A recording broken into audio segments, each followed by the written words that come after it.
Oh, okay. So today, I feel like Roland just felt in that shot there of him drinking himself into a stupor. Except instead of drinking alcohol to drink himself into a stupor, I need to drink water and milk in order to calm my stomach. Oh, but I'll talk about that after we get done here. Excuse me. So we'll let the intro finish playing now. And then we'll wait a couple minutes and we'll get started.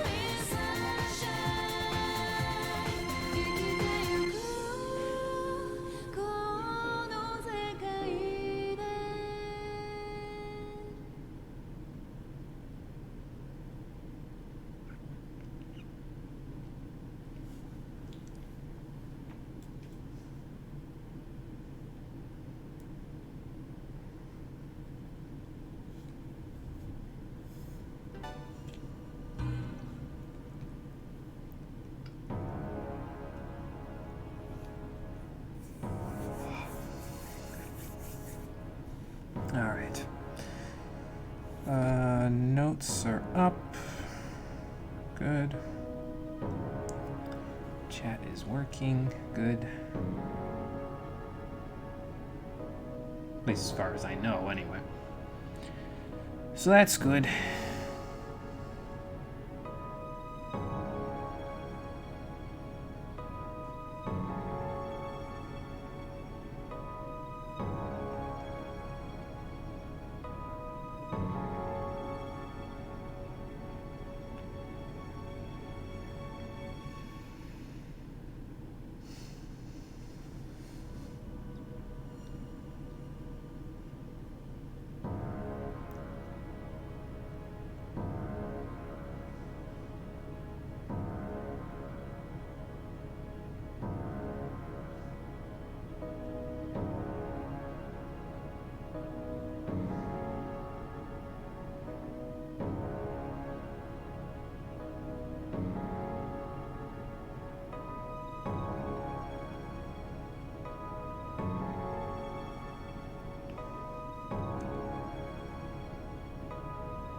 I'm going to take a drink, and then we'll get started.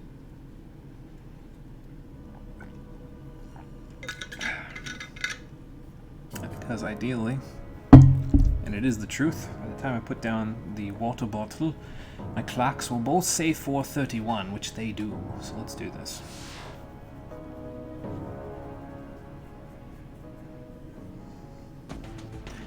So I have been misremembering our previous time with this game, because as you may recall, when I played this game blind for the stream, we did approximately 5 streams and then a 6th one that I played for about 45 minutes, and then I finally decided, no, I gotta take a break. So we're actually well ahead of schedule. I was thinking last time, that we were behind schedule, because I thought, oh yeah, well, we got a little farther than this in 4 streams, but no, actually it's 5 streams, we got a little farther than this, so we're actually in very good shape, and going forward we should continue to be in good shape. And I think my rough estimate right now for how long this whole playthrough will take is approximately 15 episodes. I don't know how close I'll get to that. I was pretty close with DDS1 if I remember right, but we'll see how it goes as we go forward. How you doing, everybody? Welcome back to Digital Devil Saga 2, the stream edition. Last time I mentioned that I would meet you back here in about the, well, it's a little more than the halfway point of the Karma Society Tower. With my team changed up, and I have changed the team up as you can see here, and judging by the team makeup and what I've given them and the fact that I've given everybody something to do, you can probably guess what's going to happen when we go through the door that's right over there. So we're going to go ahead through that in just a moment. There was one other thing that I was going to do. What was it? Yeah, okay, I was going to say, I think it was mantras, but I wasn't 100% sure. I was going to set new mantras for Gale and for Roland, off screen while I was setting all this stuff up, but then I said, oh, yeah, right, they're going to master stuff, and I'm going to unlock... I think I unlocked an esoteric. Or a stat node. Oh, we're going to find out in a second. Excuse me again. Stat node, I think, is what I unlocked. So, because of that, I said, yeah, we'll leave it on screen when it happens, because I can just get them new stuff after this, so no big deal. But yeah, as you can see, if we... Well, I'll show you. I'll zoom the view out so you can see how I know it was a stat node. But the party has gotten a strength boost as well. It has increased all of our strength by 2, just like that magic one that we got over there. But as you can see, the stat nodes are kind of symmetrical with one another. So, like if you get a stat node on the left side of the grid, like this one over here, then you know there's going to be a stat node on this side of the grid in the same row. Excuse me, because they're all symmetrical with one another on the grid. You'll see them either on their own row or in a symmetry area with other nodes. So, but we'll figure that out in a little while. So, hey, Freaky Slime Dude, it's going pretty good. It's hanging pretty good. How's it hanging for you there? We just got started, and I'm just talking through my mantra selection. Got to get a new one for Gale. Got to get a new one for Roland, and then we will be moving out. What do I want for Gale? I think I want to start him on the Lightning so that he can get Zionga. I think I want everybody to basically be working on their level 2s, so I think I'll do that for Gale. We'll work him on Zionga. Because it's not going to be that necessary yet, but it will come in pretty handy for not the next dungeon, but the dungeon after that, to have him working on Zionga and eventually Ma Zionga. So we'll figure that all out. For Roland, what do I want him to work on? Not bad, that's good, Freaky Slime Dude. Glad to hear it. We want him on Bolt Lord, because I don't think he has Bolt Lord done yet. That would be here, yeah. Okay, well that's not too much money. I can take that. That's not a huge chunk out of my wallet. And then we'll figure it out from there. So now that that's all over with, let's save again. And then we will head inside that door I was just talking about. And see what awaits us on the other side. Although, again, if you look at my party setup and you watch the previous episode, you probably know what's about to happen. If not, well, we'll see in just a second, won't we? I was going to say, I didn't want to say it out loud. Ideally, I'll be able to walk 5 feet without getting into an encounter, but didn't want to say it out loud because then the game would jinx me and do it to me, so I didn't want to do it. Oh, good, more suspicious stuff. Well, let's go see what kind of suspicious stuff.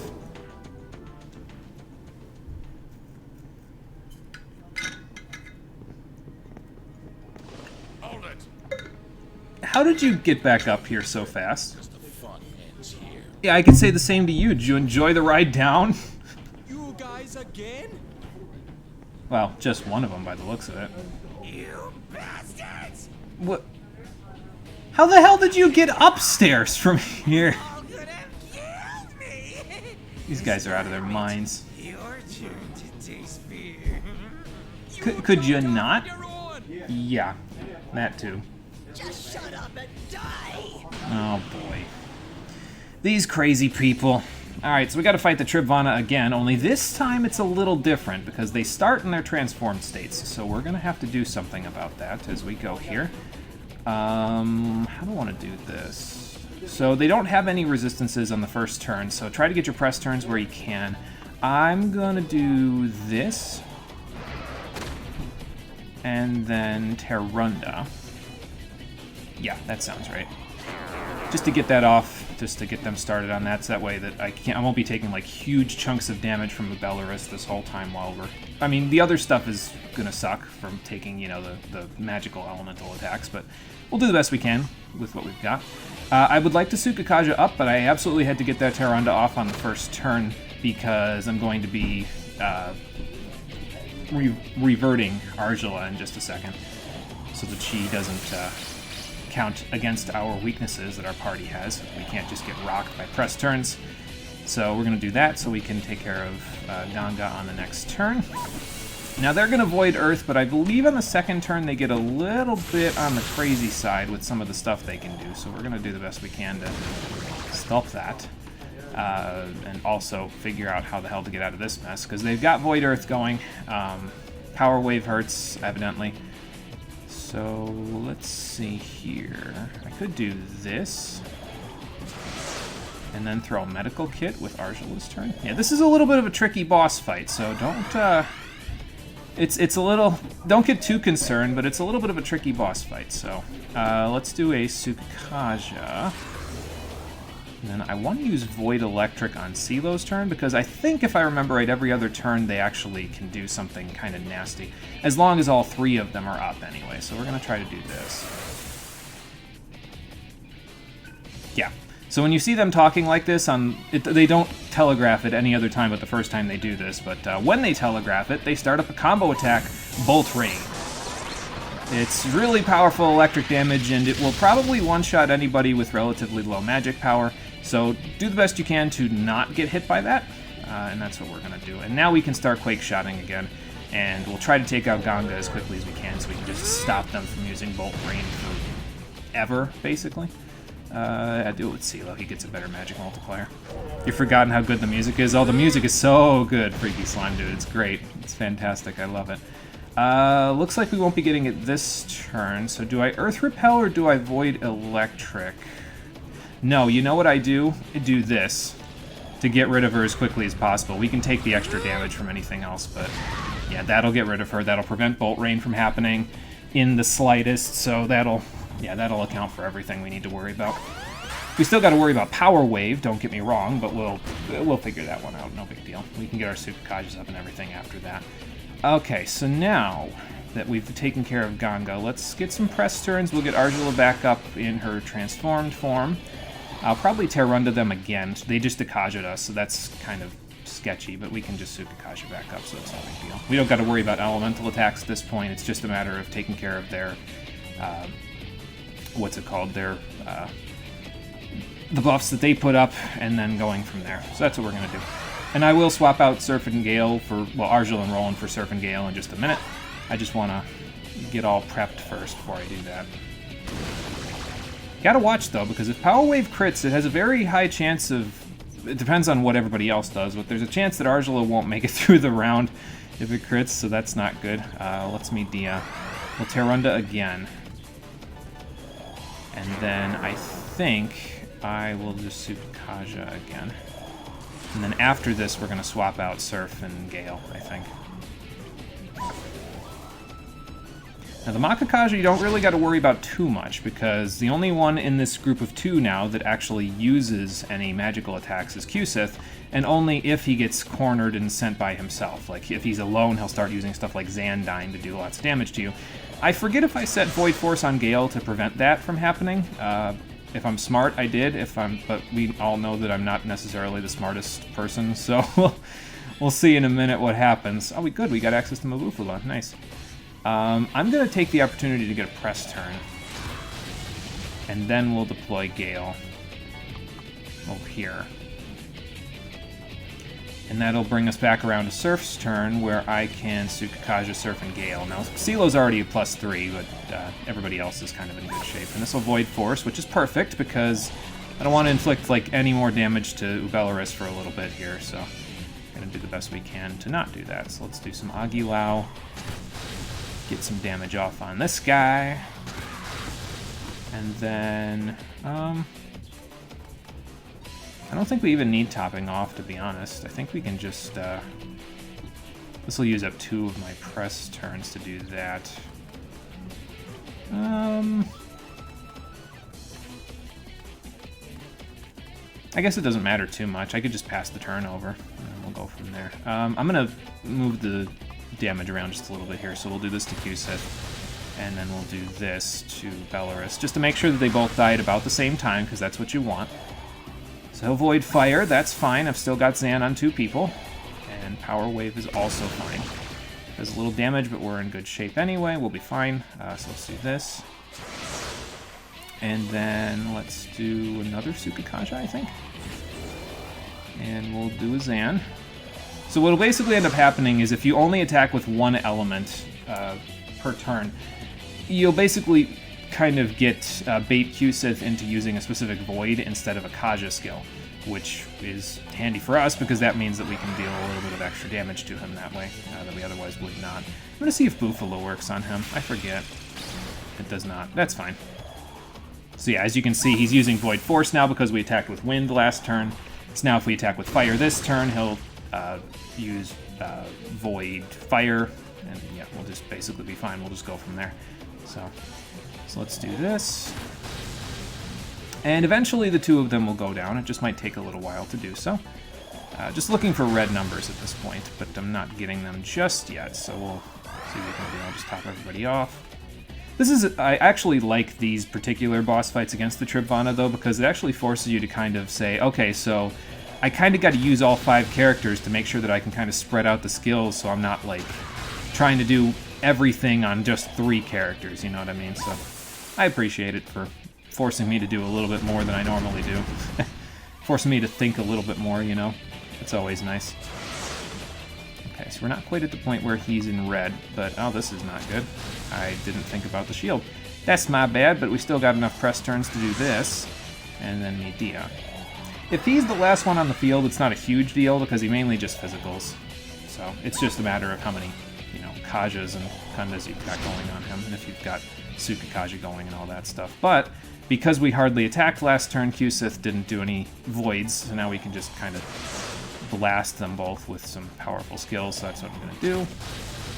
Do that a little bit. How about we'll do this. Because they're both kind of weakened at this point. There goes Q-Sith.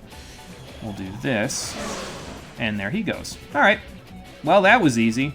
Like I said, if you leave them alone, I don't know what Ganga does if you leave her alone, but I know Belarus basically just physicals, but if you leave Q-Sith alone, he gets into pissy boss mode and he'll start spamming Xandine and stuff on your party, which, if he's got some Akakajas up, that's not good. Well, we're just a little bit stronger than the rest of you here. Mostly because I knew what the hell I was coming into this time, expecting a fight, so. And there we go, a lot more experience, $11,000, and Surf got a level up, so since he's on even level, let's do this, get him a bunch of magic. Surf found something, he got some quick data, nice. That's handy. And off they go without a word. Fantastic, that's just great.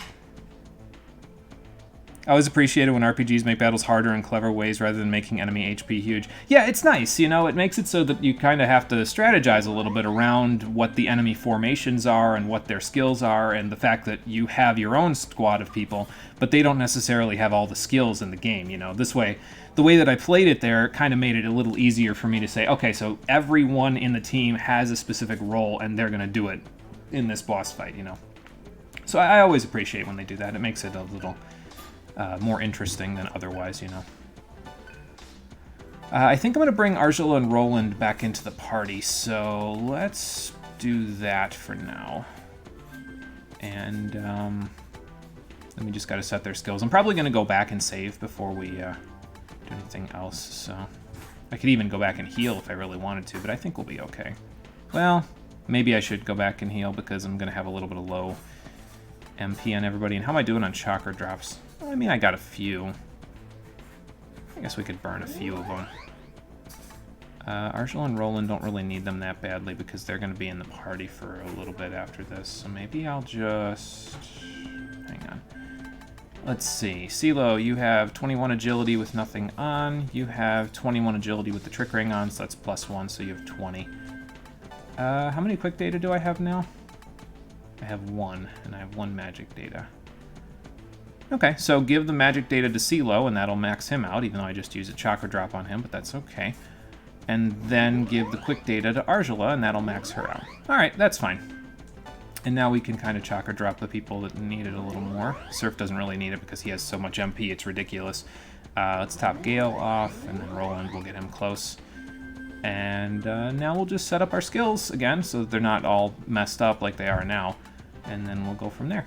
Let's see, Medea, and then what else did you want? Aikdi, I think. And probably Mapatra. Because well, we're going to stick Mutual Karma on you for now. And then what else do I want on you? Devour, for sure. And then I guess I could leave a boost on you. It doesn't particularly matter. Although I could keep Terukaj on you so I can access Dekunda if I need to. I don't know. Yeah, I'll just leave life bonus on you. That makes sense in here. You don't really need life bonus as badly once we get out of here. The enemies still hit pretty hard, but it's not as big of a deal as it was before, so I'm just going to put this up here, just because it's, that way it's out of the way, and I can just, if I ever need to equip Ingest Mana, I can just go like that. So, and for Surf, other than Devour and Ingest Mana, your skill set is still pretty good, actually. So we'll do that. I guess I didn't show off the skills that I had set before I started the boss fight, now that I think about it, did I? But that's okay. You got the picture just from looking at what I have here, basically. You can get the picture. As for Gale, well, we definitely want Devour on him. So we'll stick that there, but then let's move these down here. Life bonus can go here, maybe. We want Vile Blade on him. Vile Blade is really useful for him. So, Xanterra, you're going to have Zeo, so stick that there. Stick Zeo there for now. And then, well, I don't need Fire Boost, so we'll just let's just stick Void Expel there for now, because that's useful in here. So, life bonus is still useful in here. And then Argela and Roland, let's see. You're going to have Zan and Terra for now. Media Terrunda, life bonus, which you already have. We're going to give you Ingest Mana instead of Mutual Karma. Get Devour going for you. Put that down there. And then what else do I put there? Do I put Force Boost or do I put something else? Acne, that's what I put there. Let's stick that up here. And then for Roland, let's put Devour on there. Give him Ingest Mana. There we go. And then he wants Zeo, as I recall, because Argelo's got Suzanne and Terra. Surf's got Agi and Bufu, so yeah, you want Zeo. For now. Eventually we'll have you swap over to your other stuff, but for now we'll just keep what we've got. There's that, and then what else do I stick right here? No HP increases attack power. I think that only works for regular physical attacks, so this works also for regular physical attacks only. It doesn't take into account for actual skills like Mad Rush, which is kind of a shame, but well, what can you do? And I guess I don't have Maka Jam on anybody, so I could stick that on you for now. We'll eventually get enough skills to where I don't have to worry about, oh, I got 8 skills and nothing to set in them, you know what I mean? But we're not quite there yet, so. And now swap the party around. Argela, Surf, Roland. So we're good. You got Ingest Mana, you got Ingest Mana, you got Mutual Karma, you do not have Mutual Karma, so let's stick that on you there. Surf, you've got all of that already. I guess I'll stick these up here, since that way it looks the same as everybody else's. Alright, let's go back and save then, and then we'll come back in this room. There's no encounters in that room now that your party members are standing around, and that's a general formula for how it all works, is that if you're in a room where your party members are all standing around like that, there won't be any encounters in that room. But, I mean, there could have been encounters in the 5 feet it took me to get back to the save point, so I figured, yeah, I'll just do a little saving. Because I was going to do all of that BS skill swapping right there when we got back here, but I figured, yeah, I'll just do it now since we're standing in one spot. There's no chance of me getting attacked as long as I stand still. So, all right, now, yeah, they I mean, they were elite, but they didn't really have the kind of teamwork that we all have, apparently, so. Yeah, it's getting a little ominous as we go up the tower, isn't it? Like, if they're putting all these elite guards here and they're not telling us plot details by playing the pronoun game with us, yeah, that doesn't bode well. But Argel is right, we do need to find Sarah, so that's our next bet here. Like I said, we could go for the life terminal, but I'm just going to go upstairs, it's fine.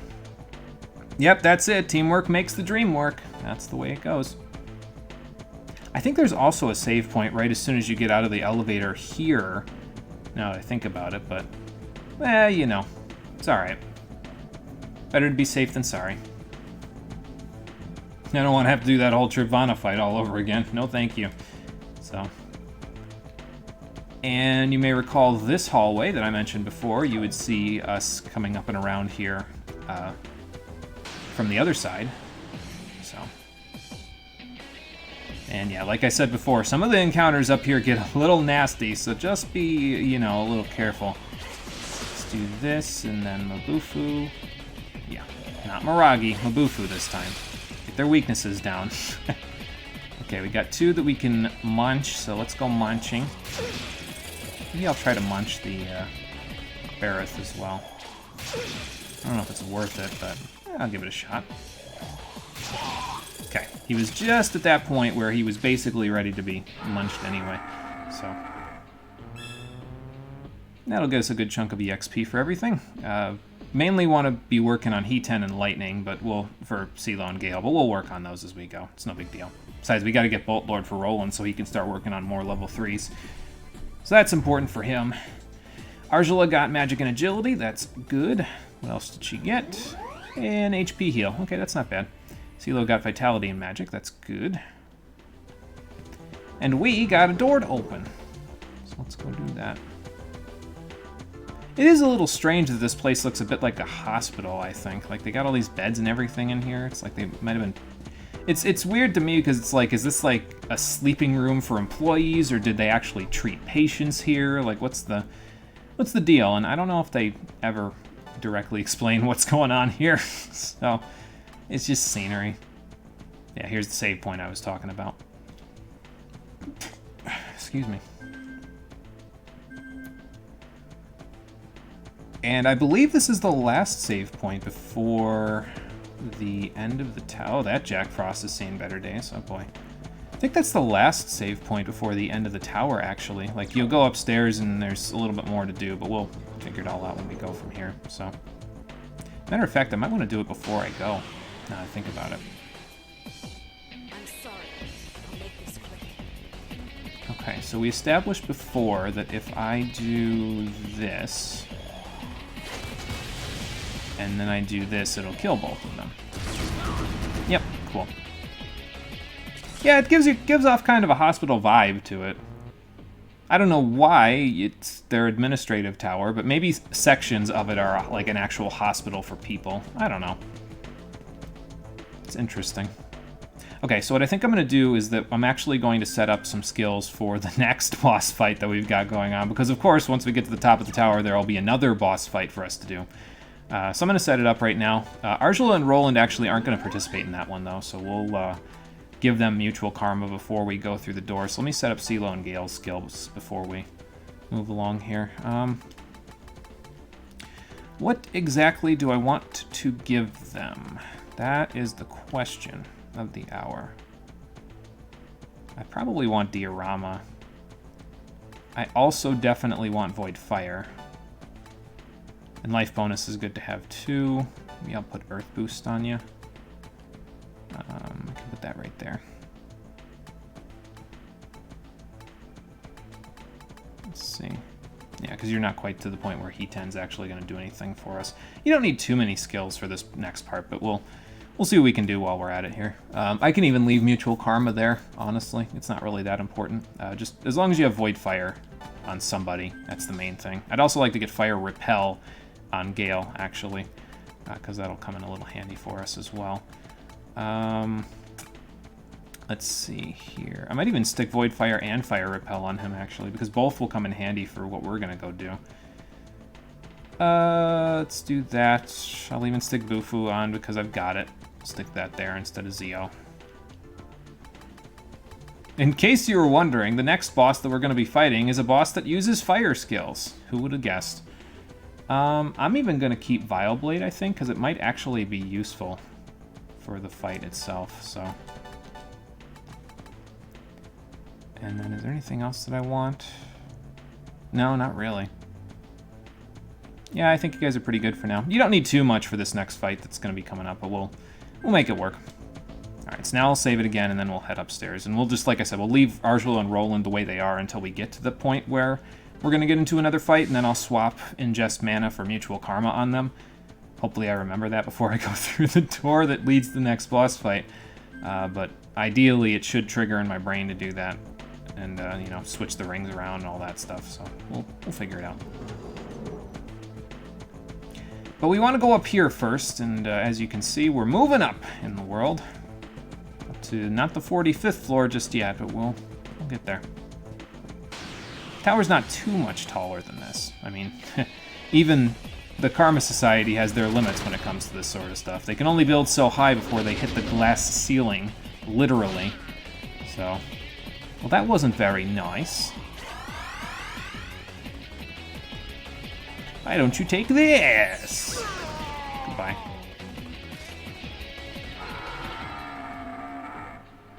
Just come in here and throw avalanches at me. Who do you think you are? Okay, Roland got strength and vitality. That's good. Gale got magic. That's good. I can usually get at least one good stat out of whatever's going on. Hey, you got 2 magic. Nice. Yeah, they did just hit the build height cap. Yep. We're sorry, but your world cannot build over this height. Please try building horizontally next time. Something's written on the sign. Right turn, medical room. Unauthorized entry is prohibited. Actually, it says, right turn, there is a medical room. No entry to unauthorized persons. And that says the cultivation capsule. The font's a little wonky, but that's what it says. Wonder what they mean by cultivation capsule. Let's find out.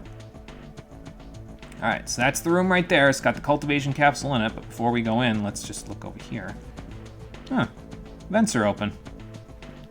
Well, either their air conditioner is broken or they have some sort of pest problem. Well, anyway. Yeah, before going through this door, make sure you switch in the party that you want to have for the fight. Give them the rings that you want, everything like that. So I'm going to go do that right now. Get CeeLo and Gale in here so they can help out with some stuff. Set mutual karma on Arshil and Roland, so let's do that. I don't know why I decided to tap all the way down there. But whatever. Okay, and now, party. Let's put CeeLo, Surf, and Gale into the party. Everybody got what they need. Got Earth Boost. I should probably stick Bufula on you, but Surf, it doesn't really matter too much. He's not actually going to be doing a whole lot of skill using by the time we're done here. He mainly just needs Tsukakaja, and that's all you need. I mean, Terunda's nice too, but we'll work on that as we go. Hey, Marie, how's it going? Doing MSQ roulette in 14, aka more cutscene than gameplay. Oh yeah, I remember that fondly. Well, not fondly, but I remember that enough. It's ingrained in my brain so much that I don't think I'll ever forget. Okay, are we ready to see what's inside the cultivation capsule? A medical room, so let's go see what's inside. Prepare yourselves, because things are about to get more interesting, because we haven't seen this yet, so... At least not for the stream. I've seen Sarah's it, but... not here. I know that voice! Not this again. Yeah, that guy had a bad day. But who did he have a bad day from? Ah. My resident Krogan is here. Wait, what are you? And he doesn't look too, okay, happy with us. So that's hate. I wasn't expecting such hatred. Well, that's just kind of who he is, Roland. He's a big ball of hate. What's that? Actually, he's just a big ball of angry, but a lot of people, Song. I guess, misinterpret it as hate. I'll never get tired of watching Archela slap him in the face. Get Sarah back. We'll tear you apart, you fat freak. Hey, say something, Surf. Did she actually reach into his mouth in DDS1? Maybe it's just the camera angle here. Hmm. Wait. He's hiding something. But what could it be? Mad? I've made my choice. Ow! Okay, maybe I shouldn't have kept Gale in the party for this fight. He has agreed to cooperate of his own free will. Oh, yeah, right. Sarah! Oh. Yeah, right. My name is Margot Cuvier. You may call me Madame. So Madame Cuvier's out the Made window? aware that you are just AIs that Sarah created. Yes, this we learned. But unlike the others, you were all special to her. Because of something unfortunate. Yeah, okay. That's why Heat is helping us. Because you're holding her hostage. Heat? This is just another act, right? Well, At this rate, you'll never be anything but marionettes. The only Pawns on a difference is string. who's controlling you. Meaning what? Exactly. The person who's been pulling your strings is Jenna Angel. what the? Yeah, she's the informant that the Lokpala have been following this whole time. She's been working through agents, but yeah, and also she's Sarah's mother, but we knew that part already.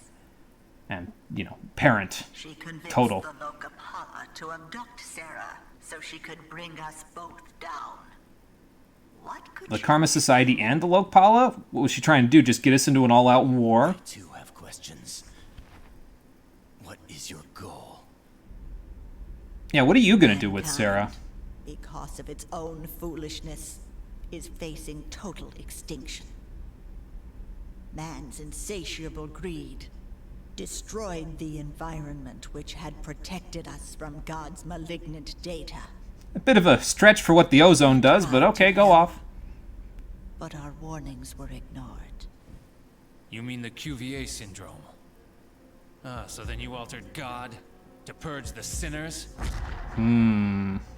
That was an unfortunate accident. Yeah, you trying to become God. I want only to sow mankind's seed for the future.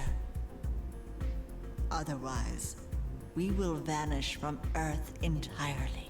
I mean, if that's the binary, then haven't you already given up? What we need is order, and bodies that can survive in this hostile environment.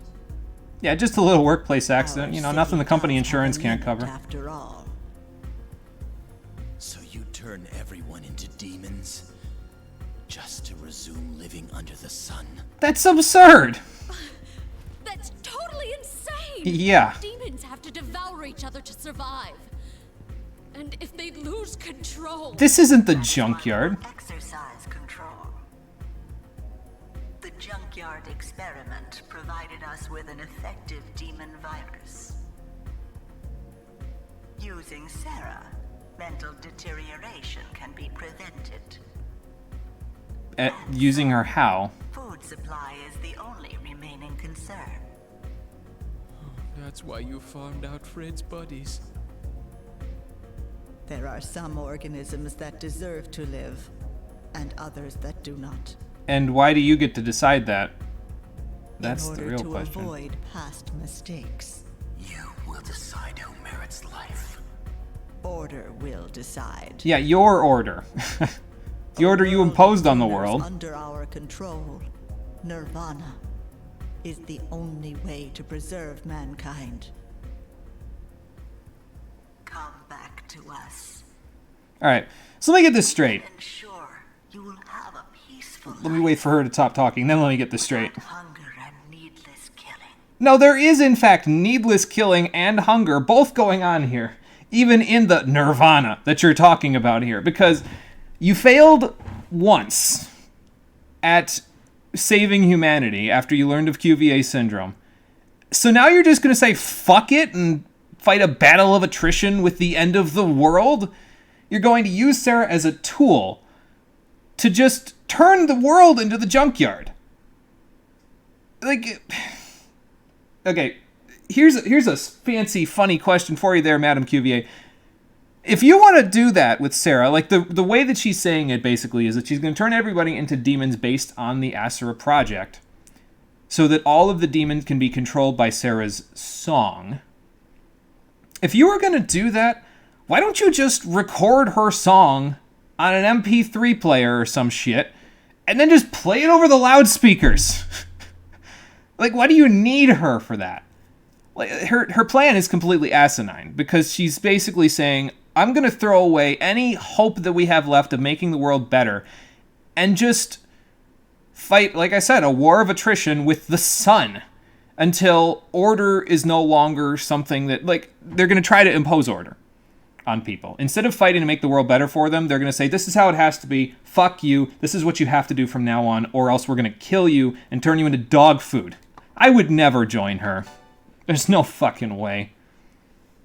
Only listening, but this sounds dumb. Her thought process is not exactly sound. Nirvana, Yeah. a world without sadness, where everyone lives happily in peace. You could have had that. And need Maybe not not fight for ideally, survival. but you could have fought for it. That is Nirvana. And then you just gave up. On my honor, I vow that I will not stop fighting. You will pay for this hell. I guess I have no choice. Nope, don't think you do. Heat. Delete these bugs before they disrupt our world. Alright, now Heat, Sarah will be fine. As long as you're with us. that's bullshit and you know it. Prepare yourself. Oh, God. This time, we're not playing games. Do you hear me, Surf? Fine, Heat, fine. But just remember, you brought this on yourself, brother. But before we can even fight Heat, we have to get through his goons. So that's what we're going to go do first. Main thing I want to do right now is get up a Tsukakaja. Before we get too far here, you don't have to worry about Terunda at all, because it's... basically, these guys are going to be dead in just a couple of seconds, and then they'll get reinforcements, and we'll go from there. So, let's just see what I can do here. Okay, that won't quite kill them. That's fine. This is where Heat ran off to. You hate this guy. Although believe me when I tell you, there's more to it than what meets the eye here. We've only been given the scarcest of details, as you will see soon enough. Well, maybe not soon, but, you know. Okay, I'm just gonna use my wild card. Fuck these guys. Bring me Heat or bring me death! There we go. So yeah, once you get your buffs up, you can get the reinforcements to appear, and Heat is joined by 2 Gidons, or I don't know if that's how you actually pronounce it, but that's how I'm going to pronounce it. So now the big thing here is, of course, that they all use fire, so why is Surf in the party? Well, here's what I'm going to do to make this a little bit easier. Do I want to Tsukakaja?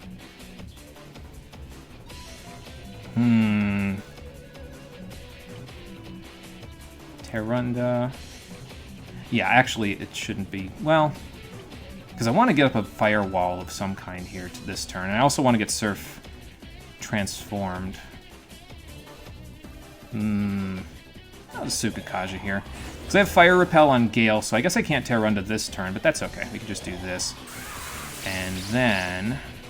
well, since I'm doing that and I already got my Tsukakajas up, let's transform Surf now. We'll put up Terundas as we go. But basically, Heat has a big beef with Surf, so he's going to focus on Surf as long as he's in your party. If he's not in your party, he does a little more random stuff.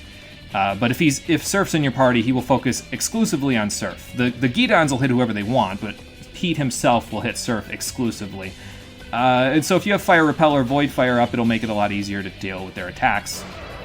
The Gidons usually don't attack early. Usually they'll focus on using Ice Drain, which makes it a lot harder for you to, of course, use stuff like Ice Shot to, do some stuff. So we're going to do the best we can to fix that, so... obviously, but really, we about to play a stupid game of semantics with Heat, aren't we? How can I say it without spoiling what happens in this batshit game? Yeah, I'm not even going to try. We'll figure it out as we go. Freeze shot, go, go.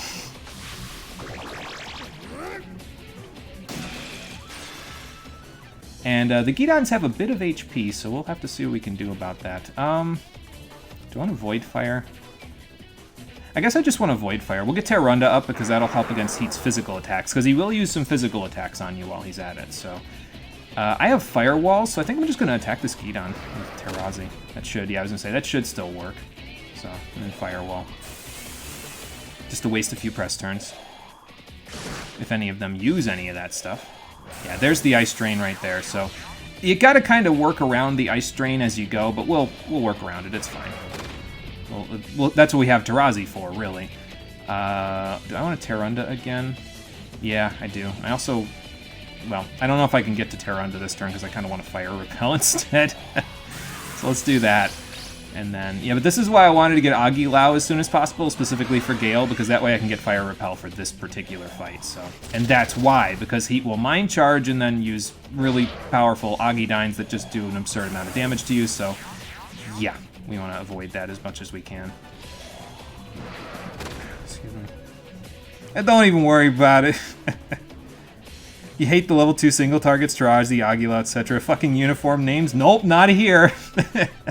That is not the case. They Ice Drain, so I can't Freeze Shot again. Maybe I should have kept my, whatchamacallit. I think, if I remember right, Heat it nullifies all elements outside of Ice, so we gotta kind of be a little careful with that.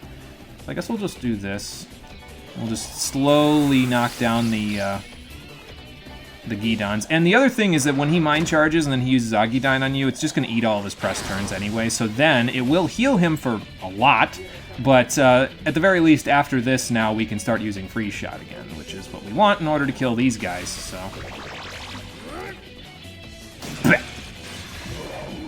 And now you don't really need Fire Repel anymore, because there's only 2 of them, so you only need to eat 2 press turns out of all of this, so let's just do this. That'll waste 2 of my press turns, and that's why we have Void Fire on CeeLo, so we can just do this and then do it again. Although I have Firewall, so I'm going to use those again. Get them out of my inventory. I don't want them. The last level is dying. 843. Wait, why does Heat still have his endgame shit from DDS1? That is the question. I don't know if it's exactly his endgame shit, but I mean, Agidine hurts like hell, so we ideally don't want to don't want to deal with that. Okay, so we ate all their press turns, so now we can just do this for a little bit. Ice Shot's not as good, obviously, but I mean, we'll get them. It's no big deal. Just do this, and then we'll Terrunda, and then we'll Void Fire, and that's going to be basically the rest of the fight, honestly.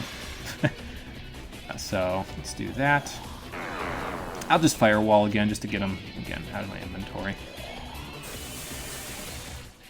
I'm screaming right now, this is killing in the inside. I don't like playing detective for half of the game. I mean, I'm okay with it. The game holds its cards close to its chest for a little while, but I don't know. It doesn't bother me that much. I like it when they sort of drip feed the mystery to you like this, you know what I mean? So, oh, the Ice Drain. Okay, just pass your turn then, Surf, it's fine. Let's see. I guess we'll Void Fire with you, since I can't do anything to the Gidons except Tarazi this turn, and then do that. There we go. Now that they're out of the way, it's just Heat. And if we've got all those dodges, we should be in good shape. And now we just kind of do this for a little while, until Heat decides to stop being a bit of a dick. This is why I stuck Void Fire on Gale as well as Fire Repel, though, because if I didn't, Heat would just eat all of the damage that I'm doing to him and take it back so that he can continue to heal, which would make this fight drag on a lot longer than it has to. So... well, I'm doing the best I can here, man. Alright, so he Mind Charge, that's fine. Why don't we get over to Freeze Shot turns? That seems like a good idea. Because then we can have CeeLo Void Fire for that Agidine that's incoming. He does a lot of HP, though, so don't be surprised if this part takes a little while. Okay, and then we Void Fire. Yeah, his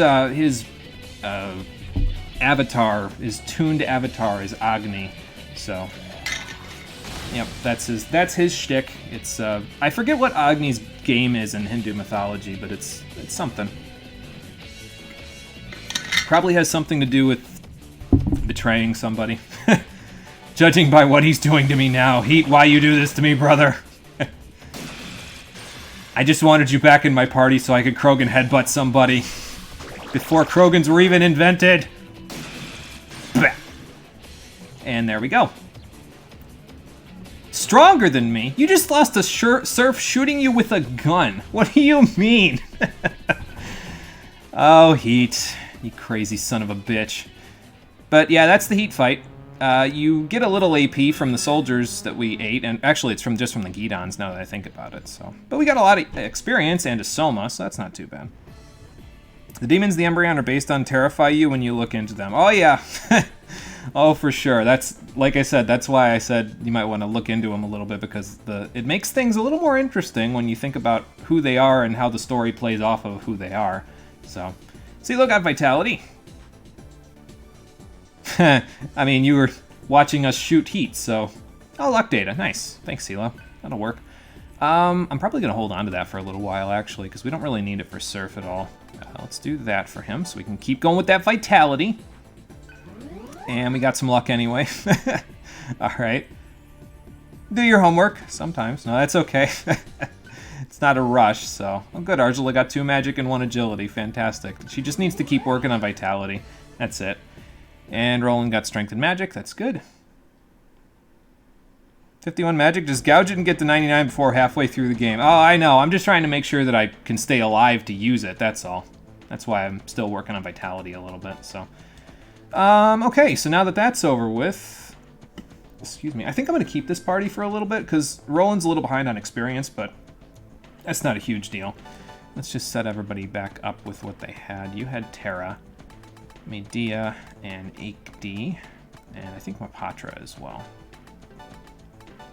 And we'll leave that stuff there, and we'll stick in Just Mana there for you. You... I don't think I really switched your stuff up at all, so I think you're good. I need to give you back Dia, because that's actually useful. Also Zeo, because both of those are actually useful for right now. So let's do that there. And then... Void Expel was the Void I was using because of all the angels in here. And Just Mana, you can keep that, and you can keep that. That's fine. Okay, and I think we're all set. So yeah, that one, it isn't too bad to switch the skills back. It's just the Tribvana that we fought again there. That's the one where it's like, you gotta have very specific skills, you know what I mean? So. Need to get into Shin Megami Tensei. Seems like right up your alley, not gonna lie, with all the demons. Yeah, it is a ride. It's a very solid series all the way through. And you pretty much can't go wrong with where you pick to start with. So, at least in my opinion, most of the ones that I enjoy personally are the PS2 era games. But I mean, I'm a little biased to that side. So, might grab Pokemon Shield later just to get all the Gen 8 Pokemon. Update your living decks. Ah, okay, gotcha. I think we have both versions. I forget which one I played, but I wasn't really a big fan. But I understand that, you know, updating it to get your living decks all set. So I can get that. Get behind that. Games you recommend start with a modern game and then jump around. The Nocturne remake has issues, but you still recommend it. Yeah, the Nocturne remake is pretty good. If you haven't played a Persona game yet, I'm actually going to soft recommend playing a Persona game first. It's a little bit different from what you've seen here. It doesn't feature the press turn system, notably. But if you want something that's not as hardcore, the Persona series is a little bit more lighthearted, both in terms of its gameplay mechanics and in terms of its story in a lot of cases. But if you like the press turn system and what you've seen from that, then definitely want to jump on board one of the SMT games. DDS 1 and 2 are a perfect starting point because they're kind of a hybrid between traditional RPGs and the SMT formula. And then basically any of the main games like SMT 3 or 4 or 5 if it comes out soon. So, yeah. You're gonna have fun haggling for the Sword exclusives. You traitor! How could you recommend Persona? I don't know, it's just... I played those first, so that's where my experience came from, and then I've moved into the SMT games afterwards, so... Yeah, they'll probably be sending a whole bunch of soldiers after us now, but, he's got something on his mind, I'll tell you what, and that something is not good. Yeah. It's not raining anymore out there now. No? Okay. I just took the dog out, he's fine. Okay. He didn't feel like going out for now. Yeah, I mean, that's fine. Yeah, he knows something that we don't, and that's probably why he's working with them, because, I mean, he's not the smartest guy, but he wouldn't come to the conclusion that, yes, I have to work for them without knowing something seriously wrong here. So. How far are you? We're on to new content, so. Oh, that's good. Yep. We're moving ahead. Yeah, you really are. Got new stuff coming up, so. Anything to do with the cultivation capsule before we go? This is where they were storing Sarah in that one cutscene before, but, well, they're not storing her anymore. So now we gotta head this way. It's a bad joke. Persona's a good soft recommendation. Thought about buying P4 Golden. It's actually my personal favorite Persona game, honestly, so I would say that's a good, it's a good idea, I think, anyway. So. Now here's the question. Here's a healing point, and I'm probably... maybe I won't use it. But do we go back and save so I don't have to do the heat fight again if I fuck up here? Because I think once we go up the stairs here, there's another forced fight before you finish the tower, and then after that it's a whole bunch of cutscenes. And I don't think there's a save point between here and there, so I might go back. It's not too far to get back to the save point, so I think I'll go back and we'll save, and then we'll continue forward after that, so. Yeah, P4 Golden's good. I would say it's pretty good. Oh, okay, well, I guess they're not going to let us go back. That's fine. We'll just figure it out then. No big deal. Yeah, I think we'll save the healing. We're almost done here, so we might as well just go forward, you know. Yeah, I don't know if there's a save point up here or not. This is kind of one of those situations where they... Well, some plants on the floor. And... Oh, okay. Maybe Heat stormed out of here in a bit of a huff because there's stuff thrown all over the place. Oh boy, up to the 55th floor we go. We're almost there. But yeah, DDS2 does this a couple of times where it basically gives you a whole bunch of story bits all happening a little bit after, like one after the other, and there isn't really a whole lot of opportunity to save in between. So there will probably be situations where we'll be in a stream and it'll be like maybe 2 hours long or 2 hours and 15 minutes long. And I'll be like, yeah, that's good for today because of the fact that I know now that there's like 45 minutes worth of cutscenes coming up, and I don't want to have to deal with all of that and end up doing a 3-hour stream, so. Wait, blue armbands. Aren't these the guys that Heat was just working with? Bullet wounds, oh boy. Something weird's going on here. Something fishy's going on here, and it sure as hell ain't COD. I said that last time. Oh, good, there's gunshots behind the door. Fantastic. Let's go see what's going on back here, then. I think I'll start with P4 Golden, then. I think it's a good idea, so. Oh, yeah, so it kind of flashed there a little bit quickly, but there's Karma soldiers with blue bands and Karma soldiers with red bands, and apparently the red-banded ones are rebellion forces. Well, that's because they buggered off because we beat them too many times and they got pissed off, so. Ah, yeah, so you guys have to defend the elites up there. Unfortunately for you, you won't be defending them for very long. Because we're here. This is why I was thinking about going back and saving, because these guys are here, and they don't play around. Especially when they get the first turn. Now, as you can see, they got curse off on CeeLo, which is just not good. But I think we should be able to fix this. Let's just discurse first. Yeah, this encounter in particular is kind of nasty, and they usually get the first turn, so it's not the best time, I don't think. How about we Magna Bomb, with Surf specifically, to get rid of that guy as quickly as we can. And then I think I might throw a Sonic Stone while I'm at it, too, just to get these out of my inventory as well. Why not? There we go. But yeah, if they do the wrong things there, those, the Barith and the Rakshasa there, if they do the wrong things on that first turn, you could just die. And the problem with just dying there is that you have to go back to the save point from before you fought Heat, and the cutscene that played before you fight him is unskippable. You cannot skip it by pressing the start button like you normally do with most cutscenes because it's so story important. You can't skip it. So you have to sit through the whole 10-minute cutscene again if you die here. So that's fun. Thankfully we didn't, so that's the important part. Why would you open it when you hear gunfire? Well, if we're not in human form, we're probably okay. At least they morph when they need it instead of after getting their asses handed to them. Yes, and that's true, yeah. It makes things a little easier. Alright, now here's the real question. Are the rebellion forces going to shoot me? Oh boy. Well, they've set up a pretty good perimeter. I don't know, wouldn't they have already started shooting? Hello? Oh, okay. Well, apparently they're not going to shoot us, so... No, we won't shoot as long as you don't shoot. And I would say I wonder if the rebellion's working for the Lokpala, but more than likely they're working for somebody else. Namely, the person that we just found out has been pulling the Lokpala's strings this whole time.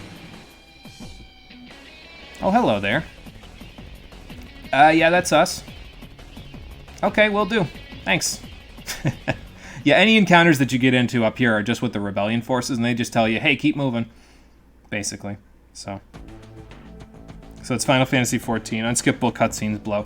And see, DDS2 only has a couple of unskippable cutscenes, but the main time that they're used is like when you're way far away from a save point. So it's a little unfortunate, but it's a product of the time, I think, because, you know, this was when cinematic cutscenes were really starting to take off in video games. So it's just a product of the time. It's, you know, it is whatever it is.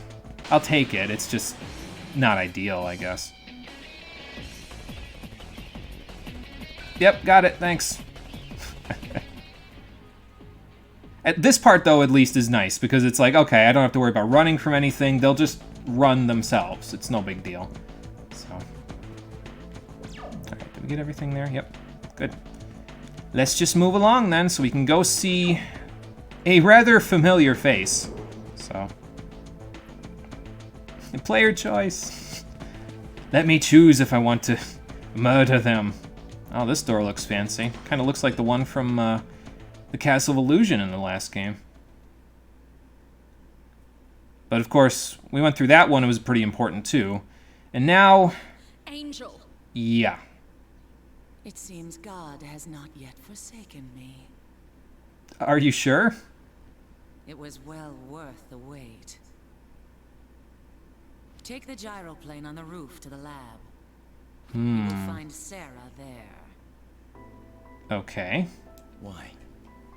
Why do you help us? What's your game, Jenna Angel? If they have their way, mankind will repeat its mistakes.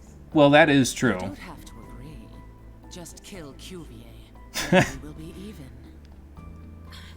What the hell is it you want anyway? I want everyone to have an equal chance. The Karma Society is trying to control humanity's liberation. Right. Liberation.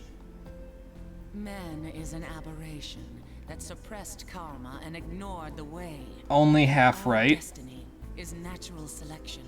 The strong survive, the weak perish. So you know how SMT games normally have an order ending and a chaos ending? Chaos. She's the chaos ending, Liberation. whereas Madame QVA is the order ending. They learn the meaning of life.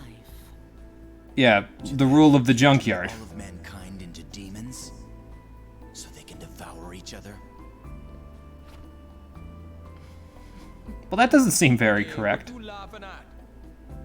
Asura's logic algorithm is flawless, save one side effect. And what's that? And what is that?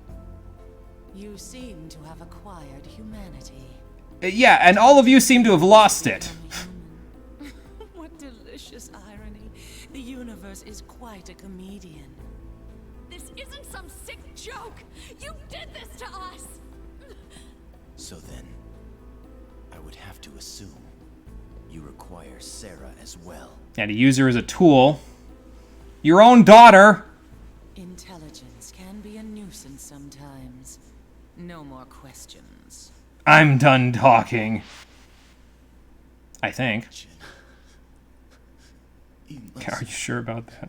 Yeah, it does look like the one from the Brute Space, too. Probably for a reason. Don't leave me. Please don't. David. That's not suspicious at all. You need to evacuate now. We should probably go. Hurry. Don't waste any time. Okay, but what about you? How are you going to be the final boss if I leave you here? Well, there we go. CeeLo's flying next to us. Oh, man. Sarah's beloved children of purgatory. If you wish to help her, then you'll continue to do as I say. How about we just abduct her and take her someplace far away where you can't use her for anything, and same thing with Madame QVA? That seems like a smarter idea.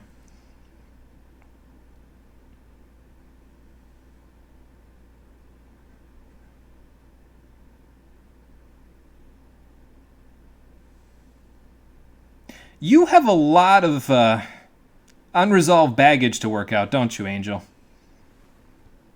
Well, we'll let her work it out while we go do some other stuff. But first...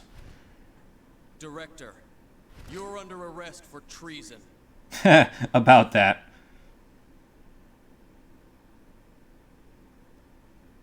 Who do you think created the demon virus? Yeah, goodbye, Karma Soldiers. Turn your guns on the chief technical officer who oversaw the whole project. Oh my god, anti-air missiles, no! Why would you do that? CeeLo's like, oh shit, hang on! We'll be fine. We have demon forms. It's fine. We'll be fine. The gyro won't be, but see, we're fine. It's fine. Man, that was a violent crash landing. Thankfully, we got to kind of where we needed to go anyway, the laboratory dome, so. This is all just kind of dumb at the moment. It's dumb storytelling, but I'm okay with it. Yeah, we're not going to be flying this thing anymore. Thankfully, as you can see from the wreckage, we took down a few tanks along the way. There's one over there, one over there. I mean, it wasn't too bad of us. We took those out while we were at it. It was like that time in Mass Effect where you crash land in the Citadel with the Mako and you just, like, kill a bunch of Geth while you're at it. Well, that is a mystery, and we still haven't resolved it yet, so we'll have to figure that one out.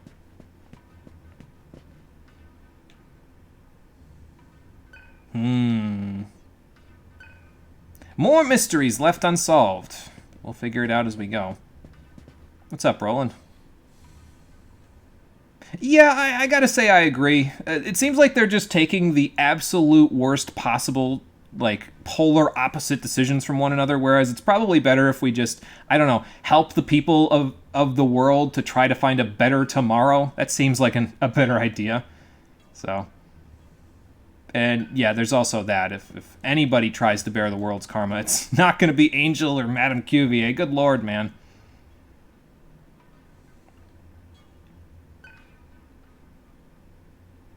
Yeah, it's kind of unfortunate that this is what we ended up with instead. Oh, boy. Anyway, so we're at the laboratory dome, but before we go inside of there, I'm actually going to go return to base. I know it doesn't make a whole lot of sense for us to be able to return to base at the moment because, well, we just got shot down. You'd think they'd have soldiers swarm in the area, but we can return to base. So that's what I'm going to go do. Specifically for the free heal.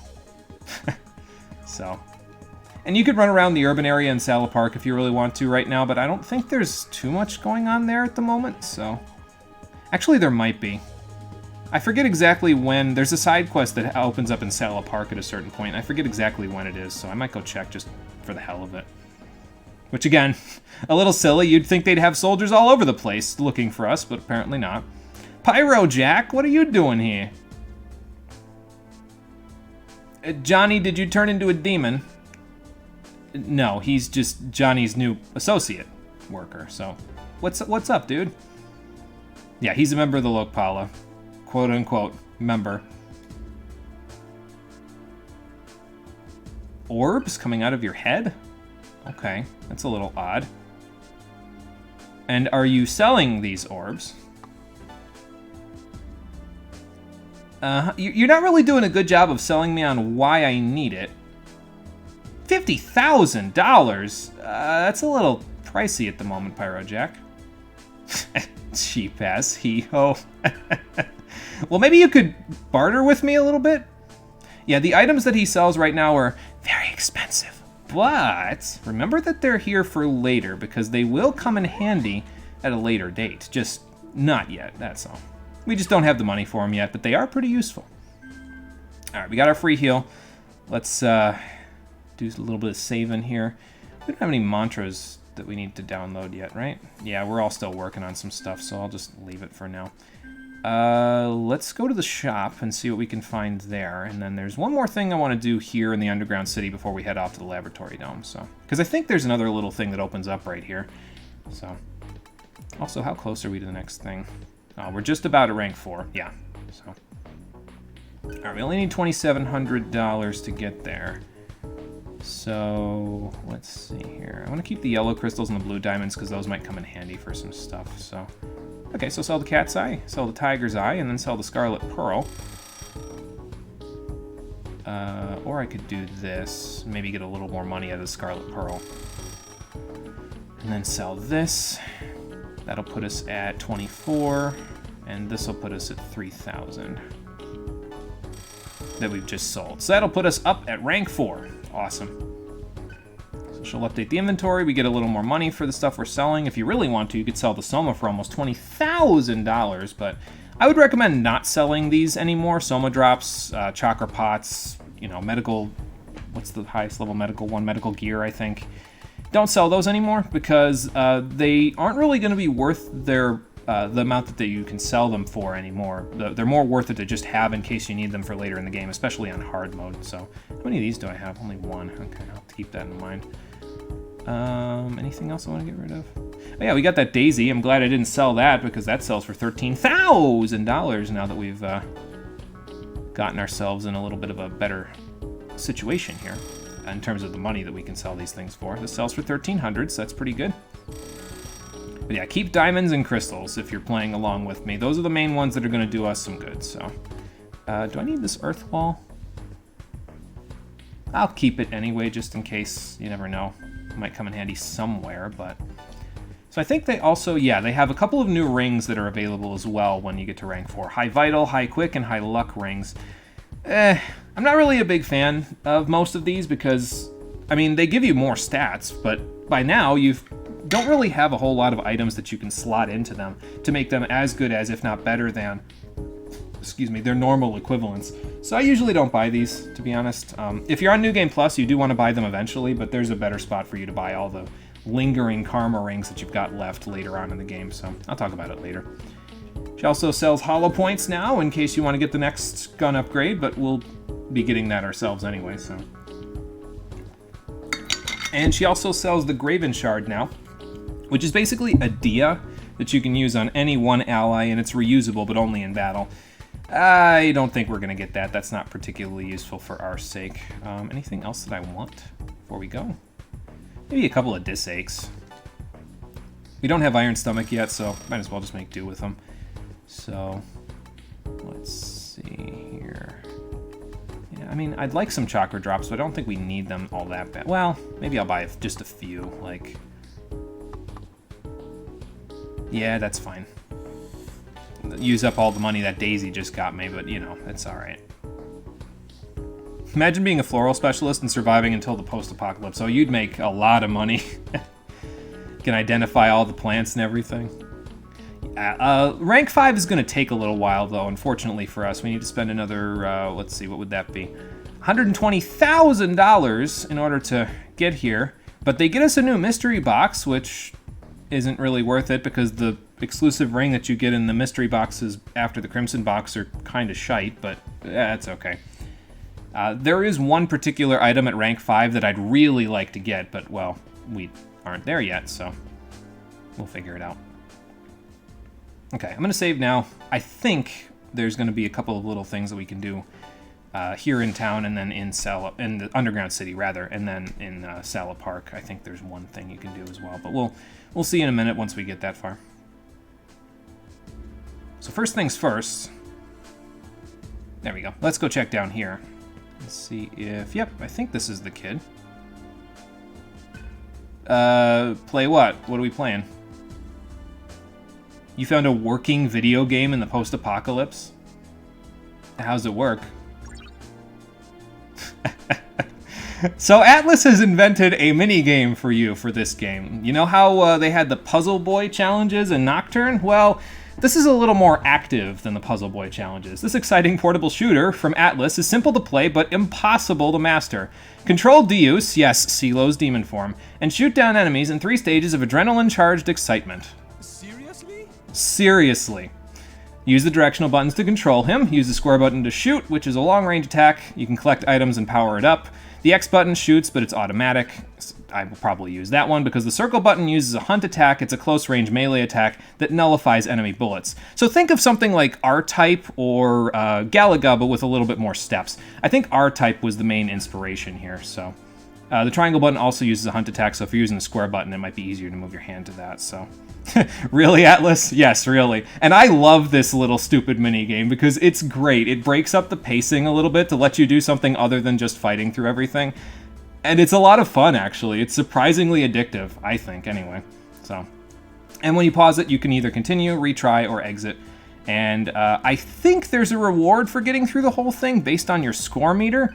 but I've never completed the whole thing, so I can't really tell you one way or the other. So you want to use your hunt attacks to increase the score meter, because that'll increase basically your score multiplier for the end of each stage. So, and yeah, you want to increase the meter while destroying enemies to make them give you more points. So, sure, I'll give it a shot. Why not? Probably try this after each major dungeon, so. Okay, you asked for it. Oh, here we go. Alright, let's see what we can do with CeeLo here. So you want to destroy these pink bullets with the hunt attack, and that'll increase your score meter. You also want to grab these, what's it called? I'm sorry, I'm concentrating a little bit. But you want to grab those little power meter things that the Omoe cons drop, because they will give you better bullets. So, yeah.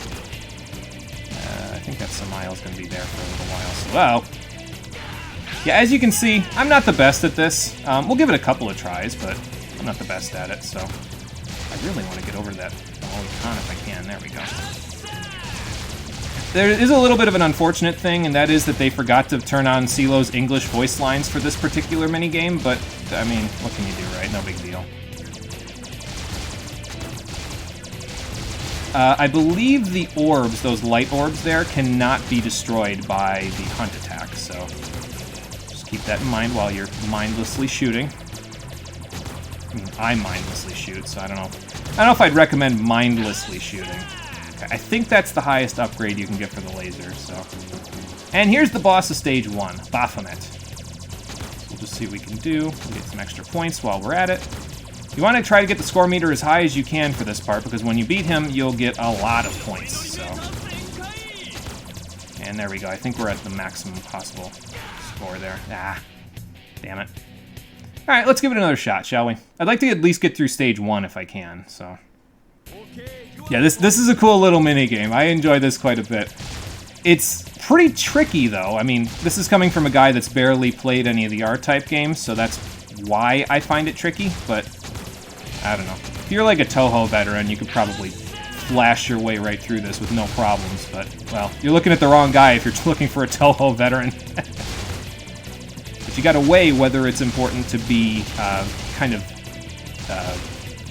move ahead so you can get your score meter higher, or if it's better to back off. And usually it's better to go forward, but yeah, my brain doesn't always listen to that advice, unfortunately. There we go. Yeah, I don't know. I find this game to be a lot of fun. It's nice. It breaks up the pacing a little bit. It's not very, like, it's like they said, it's not exactly like super, you have to turn your brain on and really concentrate to know what you're doing, but I don't know. It's pretty interesting, and it's difficult, so I like it. And it lets you do something other than just fighting and hunting and doing all that stuff, so.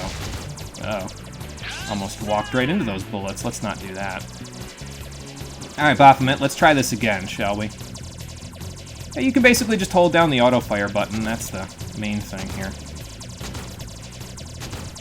Try to absorb as many of his bullets as you can so you can get your score meter all the way up. Watch out for the light bullets, because those will mess you up if you're not careful. Ugh. Okay, hang on. Gotta get a little score here. There we go. Go right through here. Yeah, I can't get those from here. Got a few of those. There we go. Wow. Stay away from me, man. Slide right in. There we go. Got a whole bunch there. Well, we didn't get a whole lot of points from that, but stage is clear, so I think we're at the maximum possible score. Ah, dang it. You can get a pretty high score in this. As you can see, the kid racked up a high score of 600,000 points. I don't know how. The kid must have been pretty good at R-Type before the world ended. But, hey, whatever. Kid's good at stuff. That's important. Wow! Ooh, okay. There we go. Saw my life flash before my eyes there before it promptly flashed before my eyes again. Let's give it one more try, shall we? Yeah, he probably has played a lot. It's kind of like in Nocturne with that one kid with the Puzzle Boy challenges, because the Puzzle Boy challenges, the kid's actually beaten all of the stages, and he makes a bet with you whether or not you can beat them, and he basically will give you a new Magatama if you beat all of the Puzzle Boy stages, so wow.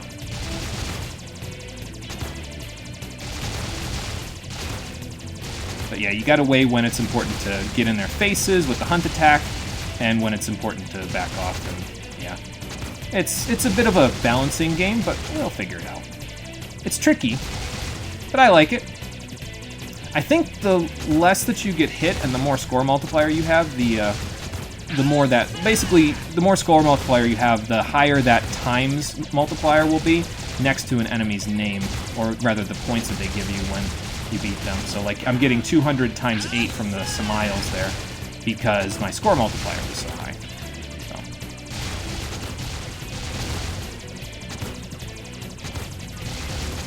Stay back here for a second. There we go. Now we gotta move. Take those, thank you. Wow. Help me out, Omoicon, thank you. Alright, Baphomet again. I think the farthest I've gotten was the boss of stage 2, if I remember correctly. I just didn't have enough lives before that, basically, to go from there, so... Wow. Yeah, I don't think I can do much about about that. I can do something about that, but, well, takes a little doing. There is no time limit here either, so if you have to kind of weave in and out just to get extra score, that's okay. It's not, you're not timed, so do the best you can to get the highest score you can. Like that. There we go. Let's not waste my life, and there we go. We got 49,000 points that time. That's not bad.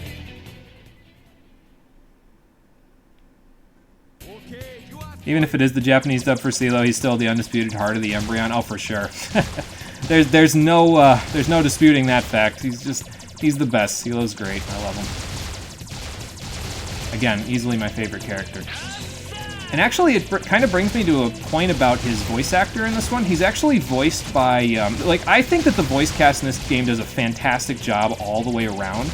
But some of the voice actors in particular, I think, did a better job than some of the other dubs that I've seen them in.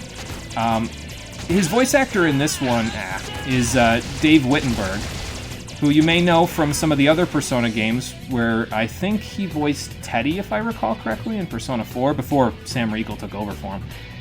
But a lot of his voice work that I've seen of him do, I haven't been a huge, I mean, it's been alright, but he hasn't been my favorite in the game. But his voice acting for CeeLo is actually really, really good in this game. Like, I mean, it's a fake Jamaican accent, but, well, there's a reason for why it's a fake Jamaican accent, so we'll talk about it later.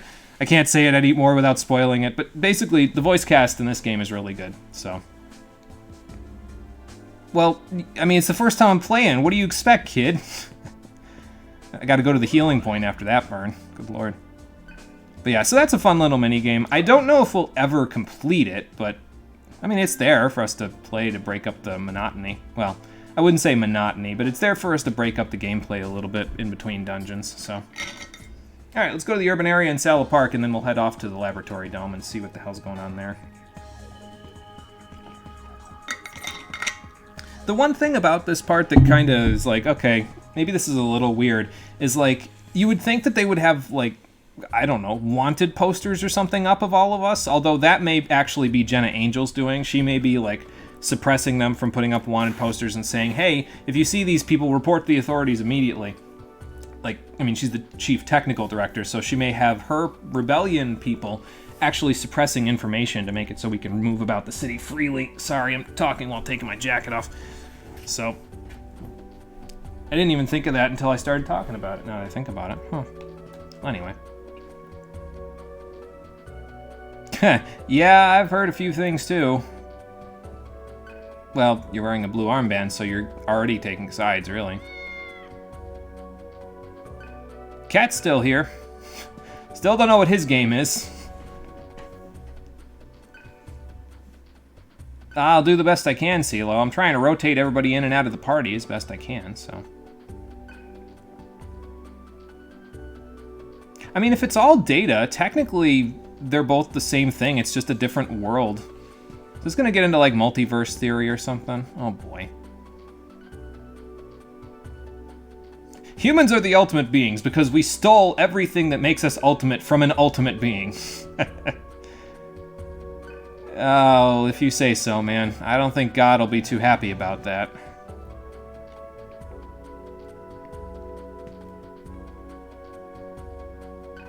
Who, Argela? Well, then don't talk to her. We are missing a few vital, important clues at the moment, aren't we, about how this whole story's going?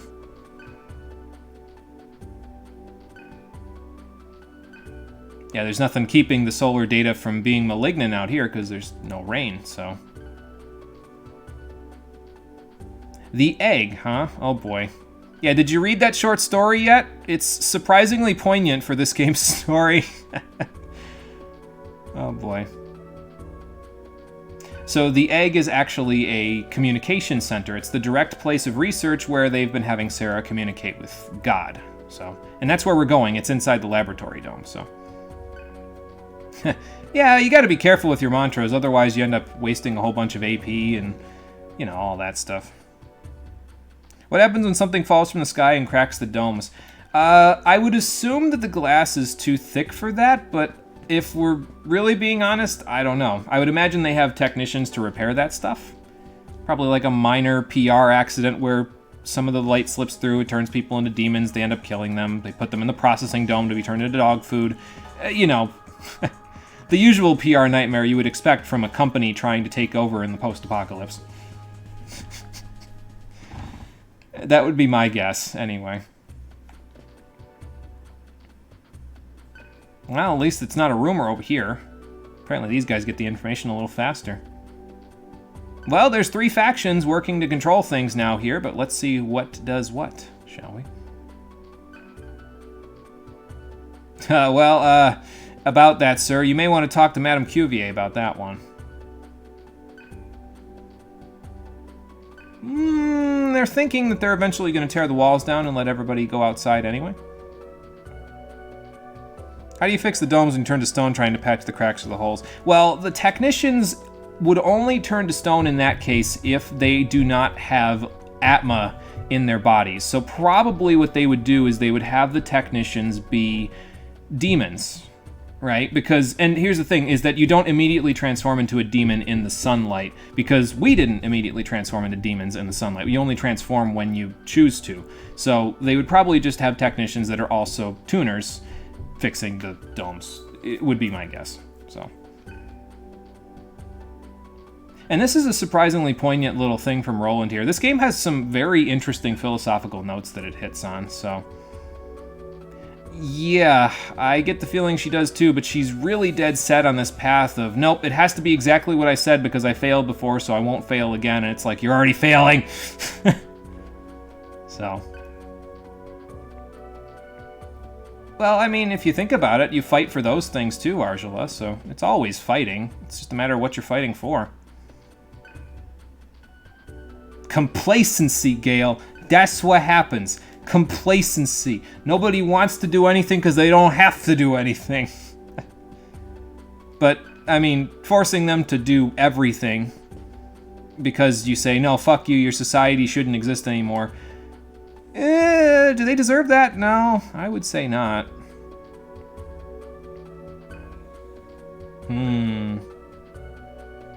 Oh, yeah. So you may recall, very vaguely from DDS1, before we went into the Karma Temple, there was a gentleman there from the Brutes, if I recall correctly, named James Mason. And he said to keep an eye out for somebody named Amelia. So here's Amelia. Let's finish that side quest. By delivering his final message to her. Oh, you're welcome. And for finishing up that little side quest, she gives you a lotus flower. Awesome. So yeah, it's pretty much just, did you talk to everybody in DDS1? Did you talk to this specific guy? Yes, okay, here's a whole bunch of money. Not much of a side quest, but it's there. Okay, well, good luck with that. Hopefully you do have lingering Atma in your body so you don't turn to stone when you go outside. Good lord, that would suck. That calls into question food source and priorities and who gets to be a demon or alive. This planet is fucked. Yeah, the planet really is fucked. And that's why Madame Cuvier's plan rings so hollow, right? Because it's like, okay, listen. You could die fighting for making the planet better, or you could die slightly slower, accepting what the planet has given you, and just saying, fuck it, we're going to turn this whole place into a worse place, a literal hellscape. more so than it already is. And that seems to be what she's doing, excuse me. So, literally Golden Sun 1 and 2. Did you do the Silk Road side quest? Did you transfer your save with that flag trip? Good, here's an exclusive accessory. Yeah, pretty much that. Except, well, you don't have to worry about getting an accessory. They just give you the money and say, hey, you want an accessory? Go get it. I don't know about senile. She's probably just stuck in her ways. Not willing to think through anything else because she's going to die soon anyway. So she just has to keep moving forward with what she's thinking of.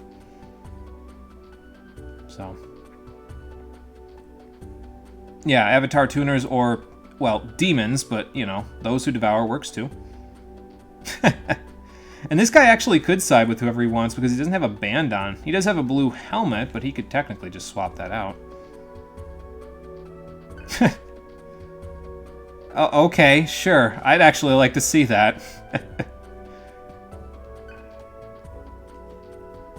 Yeah, we heard that all already. It's a whole bunch of bullshit, and you should know it, but, well, you're lying to yourself about it because you don't know anything else, so. That accessory was really good. You can use certain equipment in Golden Sun as items in combat. They have effects, but also have a chance of breaking. Oh, okay. So kind of like equipment in Final Fantasy 1, except it has a chance of breaking. Okay, that's interesting. So actually, it's more like attack items in Final Fantasy 2 then. Although it's not equipment in that case, but whatever. Let's go to the laboratory dome. Alright, this time for real, let's head inside, shall we? I think everybody's in good shape with their skills. I think I've still got CeeLo and Gale working on their stuff here, so I think I'll leave them in here for now. Because Argela's still working on Yaxa, Roland's still working on Bolt Lord. They've got level 2 skills to work on, but they can do that outside the party. And then once they work on their level 3s and CeeLo and Gale are done with He-10 and Lightning, I can have Argela and Roland come back into the party and get their level 2 attacking skills, and then everybody will be good with that. So once I'm done with that, I'm probably going to work on hunt skills for everybody so I can get Rend Asunder, because that's pretty good, and we'll probably start needing it here in order to make sure we eat things properly. So. Breaking sucks because you can't use it anymore and you think you lose the stats, which sucks for things like the China Dress, armor, and the Mirror Shield. Yeah, your shield. Need that. Oh boy. Into the egg installation. Let's go. New dungeon. Haven't been here before for the stream, so this should be fun. But if you were wondering before this, well, really before today's episode, hey, MCR, most of the game so far has felt a lot like DDS1 in terms of story and gameplay and all of that stuff. This is where things get a little crazier. So, just so you know, things are going to get a little out of hand before long. Just a fair warning. But before they get out of hand, we got to go through here. But first, let's go over here and see Johnny. I see you got a new associate. Good on you, Johnny. Although he seems to be taking care of business back home, but, I mean, that's fine.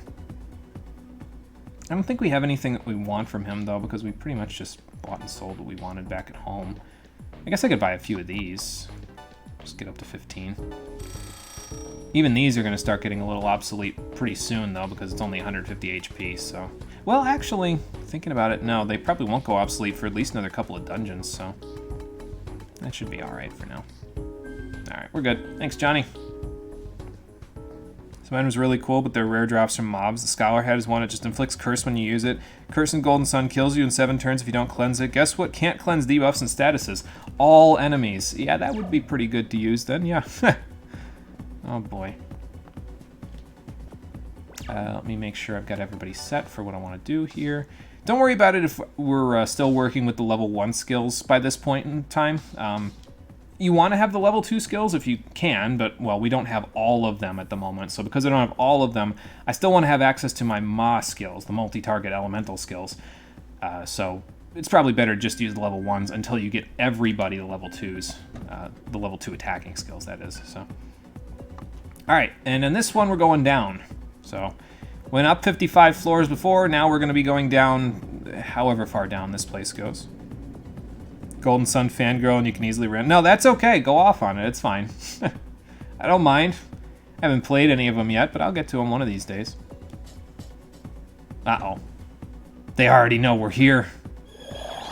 Well, it might be that there's a dead body directly over there in the corner. That might be... They were just on edge already from that, and now they're going to be even more on edge. But not for long! So we're going to do that to them and get them frightened. I'll do this and see if I can frighten this guy. Then it'll be a bit of a smorgasbord. Okay, no smorgasbord for me, but to be fair, CeeLo and Gale are the ones that need this AP anyway, so... And of course it wasn't quite enough. I'll just Bufu him. Surf doesn't really need the AP as badly as everybody else, so... Play the first one, see how the intro's literally batshit off the walls. I'll give it a shot. Yeah, as you can see, we're going to get a lot of money from the encounters starting in this area. I mean, we just got $3,000, so things should get pretty good for us in terms of money from here on out. We'll be able to buy level 3s with no problem. Yeah, let's check his pockets.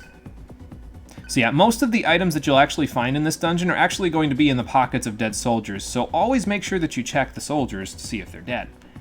So... yeah, we're the demons, the tuners, whatever you want to call us. Great. So yes, they're holding Sarah in the egg. Well, that guy's, yeah, he's not going to make it with us, but, well, we'll just keep moving and hope that he eventually, you know, makes to a better place. Literally just started, that's one way to get someone, oh, for sure, yeah, if you got a cool intro like that, that would definitely get somebody hooked. Yeah, holla holla, get dollar, ha ha ha, that's me right now. Pretty soon I'll be saying John Madden, John Madden football. But maybe later. We don't need to worry about John Madden football yet. We'll worry about the holla holla get dollar first. So there's a large save terminal at the top of the egg installation, and I believe it's the only one of its kind, so... You ever need to get out of here in a hurry, there you go. But, yeah, we don't need to get out of here in that much of a hurry. There is a point, though, in the dungeon where they kind of have you backtrack close to the exit of the place, so I may use that opportunity to go back to the large save terminal and just leave to get a full heal, but I don't know, we'll see. No, not a whole lot going on up here for now. Just a whole bunch of these guys. Do I have anything that I could, like, throw that would be useful to throw at the moment? I kind of want to keep the bomb items that we have, so maybe I'll just tuck a Molotov. The level 1 items don't really do a whole lot of damage anymore, so it's not really worth keeping them. The level 2 items still do pretty decent damage, though, so I want to hold on to those if you can. There we go. Yeah, just keep trying to end those battles in one turn, because if you can do that, well, as you can see, lots and lots of money to be had here. Let me see here. What do I want to do in terms of everybody's mantras? So, right now, Surf is working on Kichijio. Other than his hunt skills, the only other level 3 mantras that he has to learn are the hunt skills. So I'm going to try to have him work on as many... Like, I'm going to try to get all of his level 3s done and potentially get his first level 4 skill, which is the hunt skill that gets us AP divide. I'm going to try to get him done with all of those by the end of this dungeon. I might not get there, but we might get close, so... Oh good, another save point. And level 1 security door. Killing floor. More like Iron Gate from Sonic Adventure 2 in this particular case. So Sati over here is weak to Bufu, and Sarasvati is weak to Panic, as I recall. So I think we're just going to Tentara Fu again. See how handy this comes in? It just works. Gale, can you devour her? She might be, yeah, at a point where you can do it.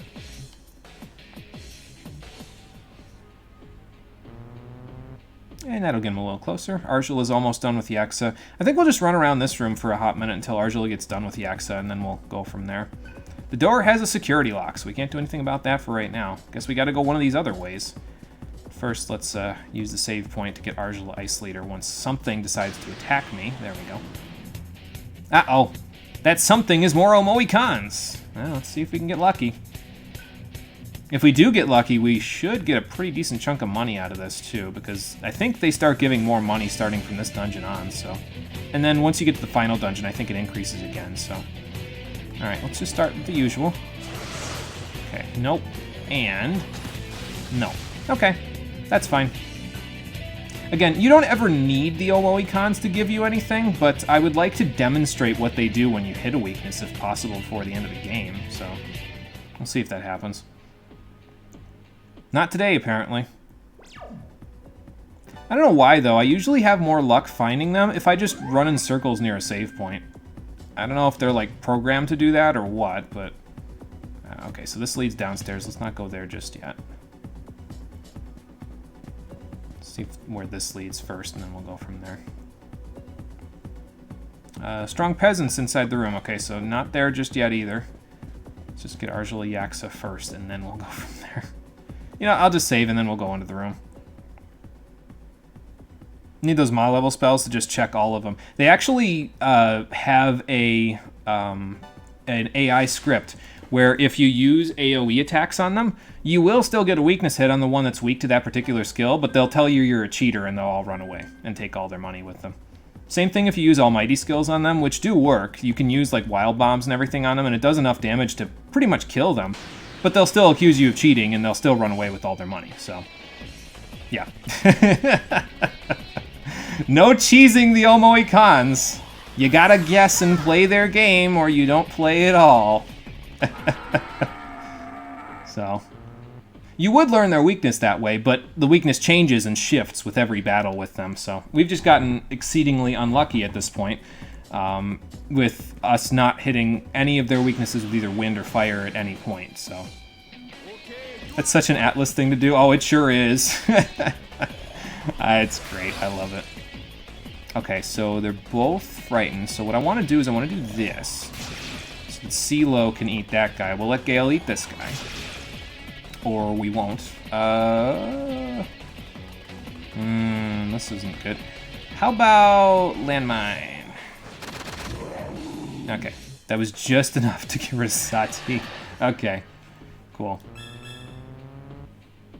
And if you're really interested in, again, playing the gacha basically with your accessories, the Gidons in here will drop pink sapphires, which will give you +4 to a random stat. So if you feel like save scumming for extra accessory stuff, that's probably the best way to get the best stats in the game, is to just slot the highest end sapphires you can get into whatever you've got. But we won't need them. The way that I've got my stats planned out and how I'm going to build the characters, we should be able to get to both 99 magic and 99 vitality on Surf long before the end game, so...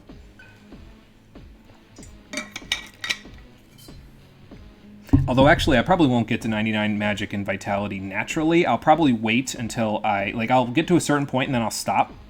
So that way, when I equip an accessory later, it'll get me to that maximum amount. So, anyway, Arjula finished Yaksa, so I think she's done with level 2s now. And Surf's at an even level, so just keep gouging that magic. I'm going to stop when his magic hits 69, because, of course, I am. And then we'll just worry about vitality from there. So, okay, Arjula, is that your last level 2? Yes, it is. Perfect. So now she can work on Ice Leader. And Roland's almost done with Bolt Lord, so then he can work on Lightning after that. Ice Leader over here. There we go. So we'll just get that for her. Very good, very good. And then, let's see. Yeah, he's still working on Bolt Lord. So let's bring them into the party, shall we? And then we'll save, and then we'll go through that door and see what strong presence awaits me in there. Excuse me. Sorry. Dinner from yesterday is attacking me. I've eaten today, but it's the dinner from yesterday. I had a very bad time yesterday because I decided in my hubris, oh, you know what? I'm just going to eat an entire chicken finger sub in one day. What's the worst that could happen? I essentially lit a grease fire in my stomach by doing so, and I had a rough night as a result of said grease fire. Oh, it was not fun. But, yeah. It's gone today, but my stomach is still like, okay, I'm hungry now, but I hate you. So I'm going to be angry at you all day because I hate you. So that's where I'm at right now. Not very much fun, but it's okay. It's just the lingering grease from yesterday's meal that's doing me dirty right now. And has been, really, for the whole day. But whatever. It's fine. It'll be out of my system by tomorrow, and I'll be right as rain again. Let's see. I'm going to go down here. Wonder how much money you get from killing all 5 Omoicon. So it depends on the dungeon, but a lot. Like a lot. Like a literal buttload, more than we can get from, well, pretty much anything else at this point. Like, I think it's even more than well, obviously more than you can get from most plants as well, which, speaking of which, I don't think we sold that lotus flower now that I think about it. We should probably go up and see Johnny and do that in a little bit. We don't need the money at the moment, but I'll go do it in a little while when we start getting to the point where we need it. Well, yeah, I mean, you guys barely had any resistance at the door. Okay, so some Satis, again, they're weak to Bufu. And if you defeated Beelzebub's fly form specifically in DDS1, one of the Satis will have a new karma ring for you, made from his cell data. So we're going to see if we can steal that off of their dead bodies, shall we? But don't worry, it doesn't do anything to their resistance to ice, so you can just do this and still be fine. And I guess we'll just do that again. Okay, that's fine. Roll and go to town. Very nice. And this ring is what I've been waiting for, as you'll see in just a moment. Let's get out of the battle first. Sir, I'm on your side, kind of. But yes, from defeating those Satis, we get the Skull Ring, the third and final ring that I like to have on my party at basically all times while doing random encounters. The reason for that? Well, let's go check it out, shall we? Okay, so Roland's got the magic ring at the moment. Let's just take that off of him for now. So normally it gives him +3 magic. If we go down to the Skull Ring, all the way down here, Vitality +1, Magic +2, 2 slots open, and it repels death attacks. So if any enemy uses any death skills, specifically on Roland or even on the whole party, it will instantly repel that death attack back at them and end their turn immediately. Which is really nice, because that means if anything's using those death skills, like let's say they use Mamadoon and they hit everybody but Roland, Roland will get the chance, at least in that case, to revive his party members or try to escape.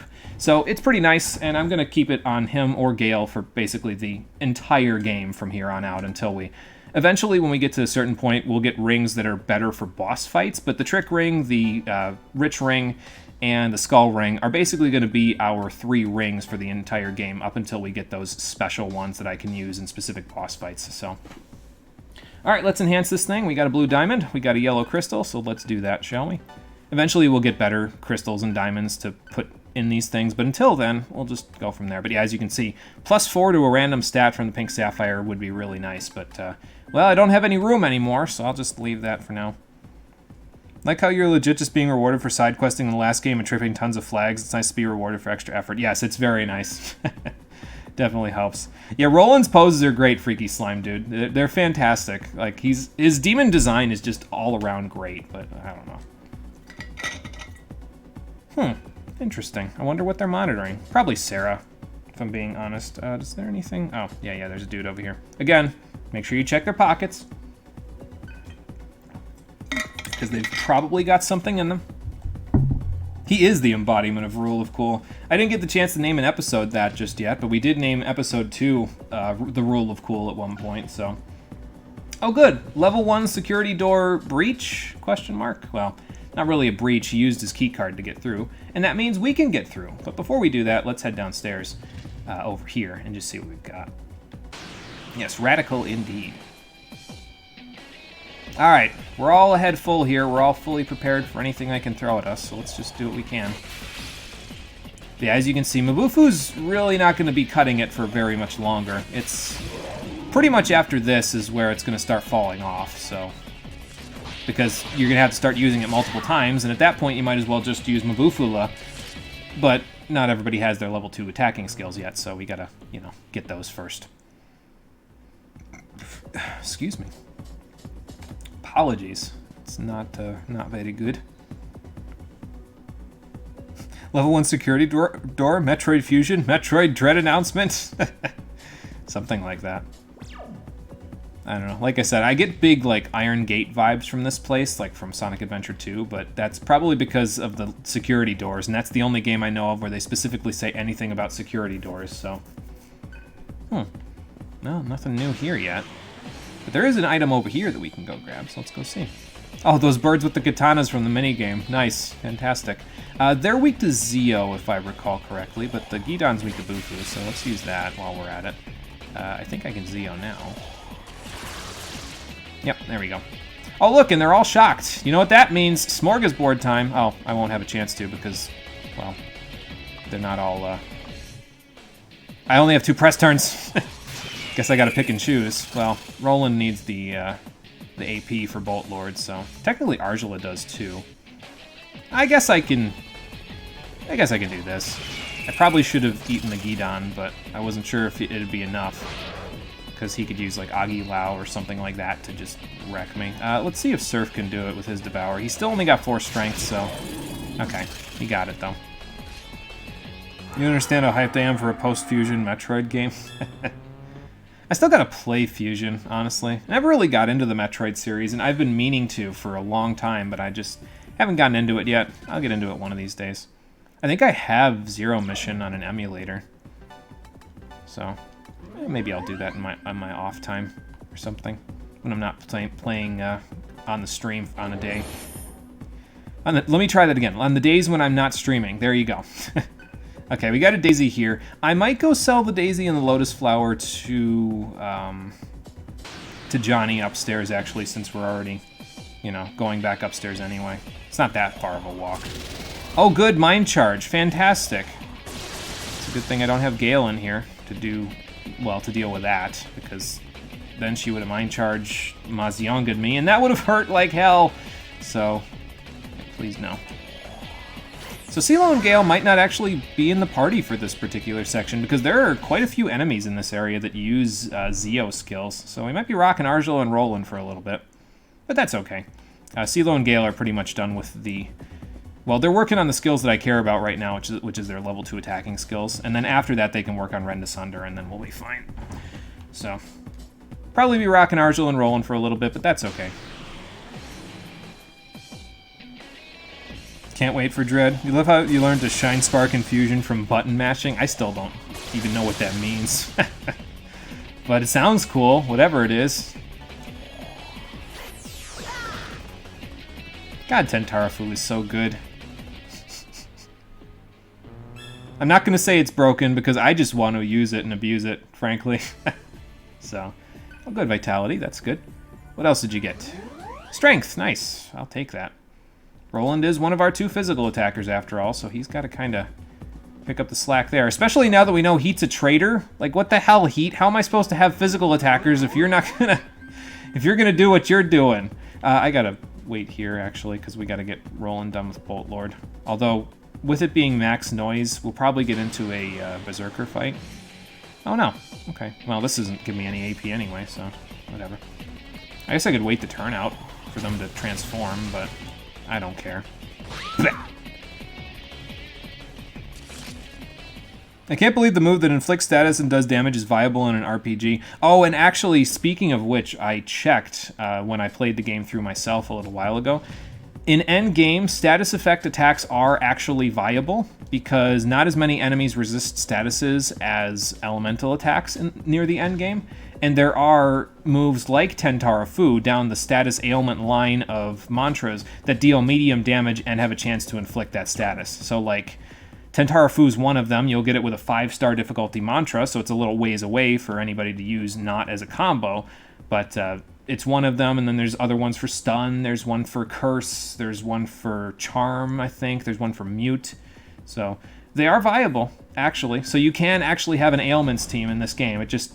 You won't have it until basically endgame. That's the only problem. So, yeah, no wonder it's so powerful. I know. Why are they even letting me access that from 2-star mantras? Who knows? But it's there. Oh, you're still working on Bolt Lord, right? Yeah, okay. Let's run around outside for a second, let Roland finish Bolt Lord. And then he's done with level 2s, and everybody's done with level 2s. So then we can just go from there. I think these guys are weak to gunfire, but I'm not 100% sure about that. I do know that I want to use this on them. There we go. That's pretty good. Sure, I'll transform. I'm probably just going to use like an attacking item or something to kill them. Although, if that's the case, I might as well just do this. Yeah, there we go. So I can get the press turn, you know what I mean?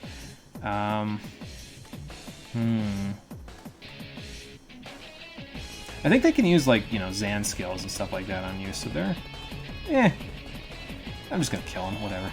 I would have Roland eat right here, but he's probably going to get enough to just get Bolt Lord from those 3 anyway. So, even though we didn't transform at all in that fight, basically. Yeah, that's what I thought. And Surf's almost done with Kichijio, too, so that's good. Then we can have Surf work on something else. Alright, back we go. So we'll get Bolt Lord, we'll go sell the stuff to Johnny, and then we'll head back downstairs. We're probably going to be in this dungeon for a little while. It's not as long as the Karma Tower, but this dungeon's still pretty long, all things considered, so...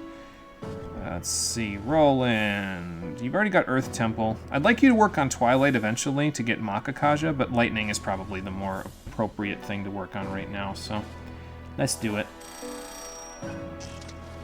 And then, okay, yeah, we're not going to be unlocking this Esoteric for a while because, well, we got to get Calm Spirit, and that's quite a ways away, so not doing that just yet. Alright, so that's that. Let's go sell the stuff to Johnny, and then off we'll go. So we can see just how much money that little side quest from DDS1 will give us.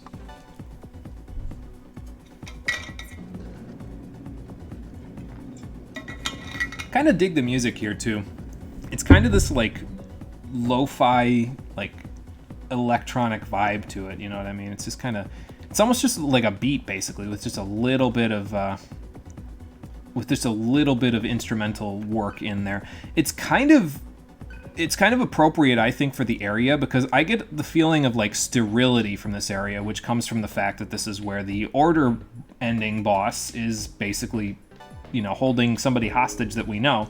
So, I don't know, that's just the feeling that I get from the music. It's pretty good. Okay, Pink Sapphire, let's sell that. And as you can see, the Lotus Flower sells for $39,000, which will get us a solid 390 points. Do I want to use it now, or do I want to wait until I get to rank 5 so I can sell it for even more? Although it will get us closer to rank 5, so... that'll get us 390 points by itself.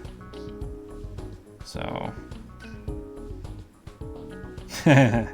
you do know how to sell these things to me, don't you, Johnny? I'll sell it for now. Excuse me. You could keep it if you really wanted to. I mean, we don't need the money at the moment, but... I don't know. This is the reward. The reward is to get the money from this Lotus Flower, and yeah, you don't need it. Just trust me, you can sell it. It doesn't do anything else for you for the rest of the game. And I'm actually being serious this time. So, sometimes I'm being facetious about that, and I'll say, I'm serious! What do you mean you don't believe me? But no, this time it's actually serious. The Lotus Flower does nothing. You might as well just sell it. I've seen people online argue about how you're a jackass for selling it because it's like, you did this for her and she gave that to you out of the goodness of her heart to remember her husband by. It's like, I barely remember her husband to begin with. He was a one-note character with 4 lines of dialogue from DDS1. You think I'm going to remember him? The game does that for me, so I don't have to. I mean, maybe that's a little callous, but... whatever. The point is, the reward for the quest is the money that you get from the Lotus Flower, not the Lotus Flower itself, so... so I'm gonna sell it. That's the point. Alright, let's see if we can have Surf eat one of these guys this time. Let's do this. And then... let's do this. Okay. They're all probably in range to be eaten. I'm just gonna try to kill this one. And then... I could get rid of the Gidon so he doesn't, like, cast some dumb fire spell at Surf. There we go.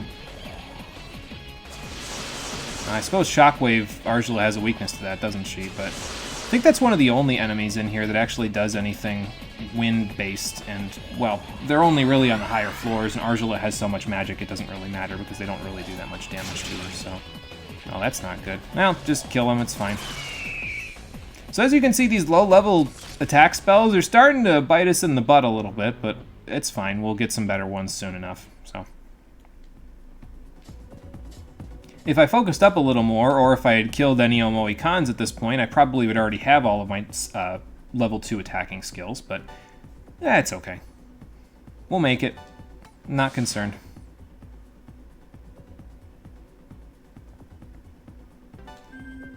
Alright.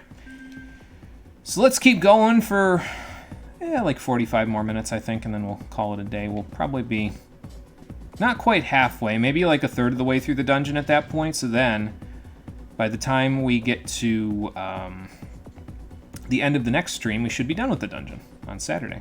So that'll be good. You know, ending off on a dungeon and kind of being ready to go to the next one by the end of the week. It seems like a good place to end the week off at. Oh, nothing new here.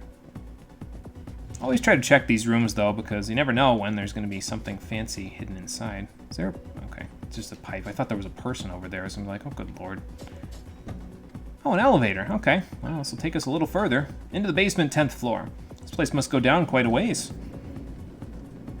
I think if I remember right, like, it had a big dome over top of it, right? But the dome itself is probably just like a big open air space, essentially. Well, not open air, but there's no, like, infrastructure inside of it other than the dome itself. It's just like air inside of it, and there's a specific reason for that. It's has something to do with the way that they communicate with God. It's like they can't have infrastructure up there because it probably would, you know, get killed in the process.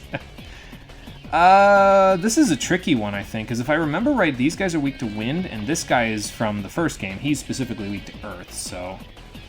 Well, let's try this and see what happens. Okay, well, at least it still works on that guy. I can get Kichijo done right now. There we go. Well, I can use Mazan now while I'm at it. Let's try it.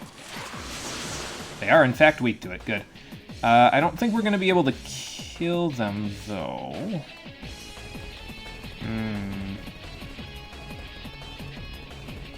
Maybe I can use that earth wall. I think they use Materazi. Not 100% sure, actually. Well, they definitely attack. Dark Mirage. Oh, that's what they do. I forgot what they did. So, Dark Mirage is Secunda -2. So we basically just lost 30% of our accuracy. Argel is back to ±0 now, and everybody else is at -2. So that's a whole lot of fun. Don't leave these guys alive. That's the point. Because then you'll have to Tsukakaja up, and it's just, it's no fun. There are going to be some cases, though, where they attack us first, and they will literally just use fog... I'm saying fog breath because it's the equivalent of fog breath and nocturne. They'll literally just use Dark Mirage 3 times in a row on you, and you'll be absolutely minimized on your accuracy, so... We will eventually gain access to that skill ourselves, but I think it's also locked behind a 5-star mantra, so... Not for a little while yet, unfortunately. We do have quite a bit of money kicking around now, though. $126,000, so... Yeah, Void Poison. That should help a little bit in all of the 0 cases where that becomes a problem in this game. Actually, though, there is one skill that we got from that actually will come in handy the further down we go here, and I'm going to equip it right now just so I don't forget. Foul Breath will actually come in handy for once. Kind of like how it was in that other dungeon in the bonus dungeon back in DDS1. Like, it will actually come in handy against certain foes as we go further down in this place. So I'm going to equip it while we're here. I think I'll leave Fire Boost on. I use Agi more than Bufu, so... And we'll do it like that. That's fine. Got to keep our access to Tentara Fu, but Foul Breath itself will be pretty good, so... Oh. That's interesting. Surprised you can discern all that information from these computers, Surf. You had to be told what a kitchen was by the game, so... But apparently you know a whole lot about chromosomes and QVA syndrome research. Again, something fishy here, and it ain't COD. Radio wave data, okay. I won't be checking every single monitor as we go through this place, but I'm going to check all the ones that are new as we go into the different rooms, basically, so... the Samael. No, we won't be fighting the Samael just yet, no. But there are enemies a little bit further downstairs that are pretty tough, but they're also weak to poison, so... Give him the old TF2 spy check, yeah. Something like that, yeah. That looks a little familiar. Yeah, so those are the AI bodies that were inserted into the junkyard. Specifically, that looks like Surf's body to me, although it has a different color hair, so... Yeah, keep in mind that Surf can actually figure out what's going on the computer screens there, even though he had to be told what a kitchen was. It'll actually come in handy later. Speaking of things coming in handy later, you remember the enemy I just said is weak to poison? Well, there she is, Skothic. So she's weak to poison, and I'm going to use it right now. Eat this! I think she's weak to something else as well, maybe Panic, if I recall correctly. So I guess you could just Tentara Fu her, but, well, Foul Breath uses less MP, so I'd rather use that if I can afford to. What do I even do on her, though? I think she resists most elements. I guess I could Spyglass her. We could find out what exactly she's weak to. No, Earth, Expel, Death, and Nerve, strong against physical and gun, weak to poison and panic. So there you go, just Tentara Fu her, but if she's with somebody else that isn't particularly resistant to poison, which is most enemies in here, you could just use poison instead. So that's what I'm going to do. Nice. And it can even hit twice, like the other breath skills, Flame Breath, Ice Breath, that sort of thing. So sometimes you'll get pretty good results out of it. And I think there's a save point right down here, so I'm not too worried about Surf losing out on a little AP. Yeah, there we go. Alright, so let's get Kichijo done. Do I work on Twilight now? It would come in pretty handy for the boss of this area, so I think I will go work on it. It's a little more expensive than the mantras we've been getting, but, well, we have $128,000 now. If I'm not putting that to use, then I don't know what I'm doing. So, alright, let's grab that while we're at it. And then after we're done with that, we're going to start him working on these 3 mantras here. Demon Beast will get us Rend Asunder, which will make Devouring easier. It'll also get us Atma Bonus and Iron Stomach, which are not to be forgotten either, because both of those are pretty good. I mean, Atma Bonus gives you, like, I think it's only 5% more Atma from each eat, but that does add up, so. And we don't have AP Divide to stick in that section yet anyway, so. This just gets us Quick Escape and Counter, not really all that useful.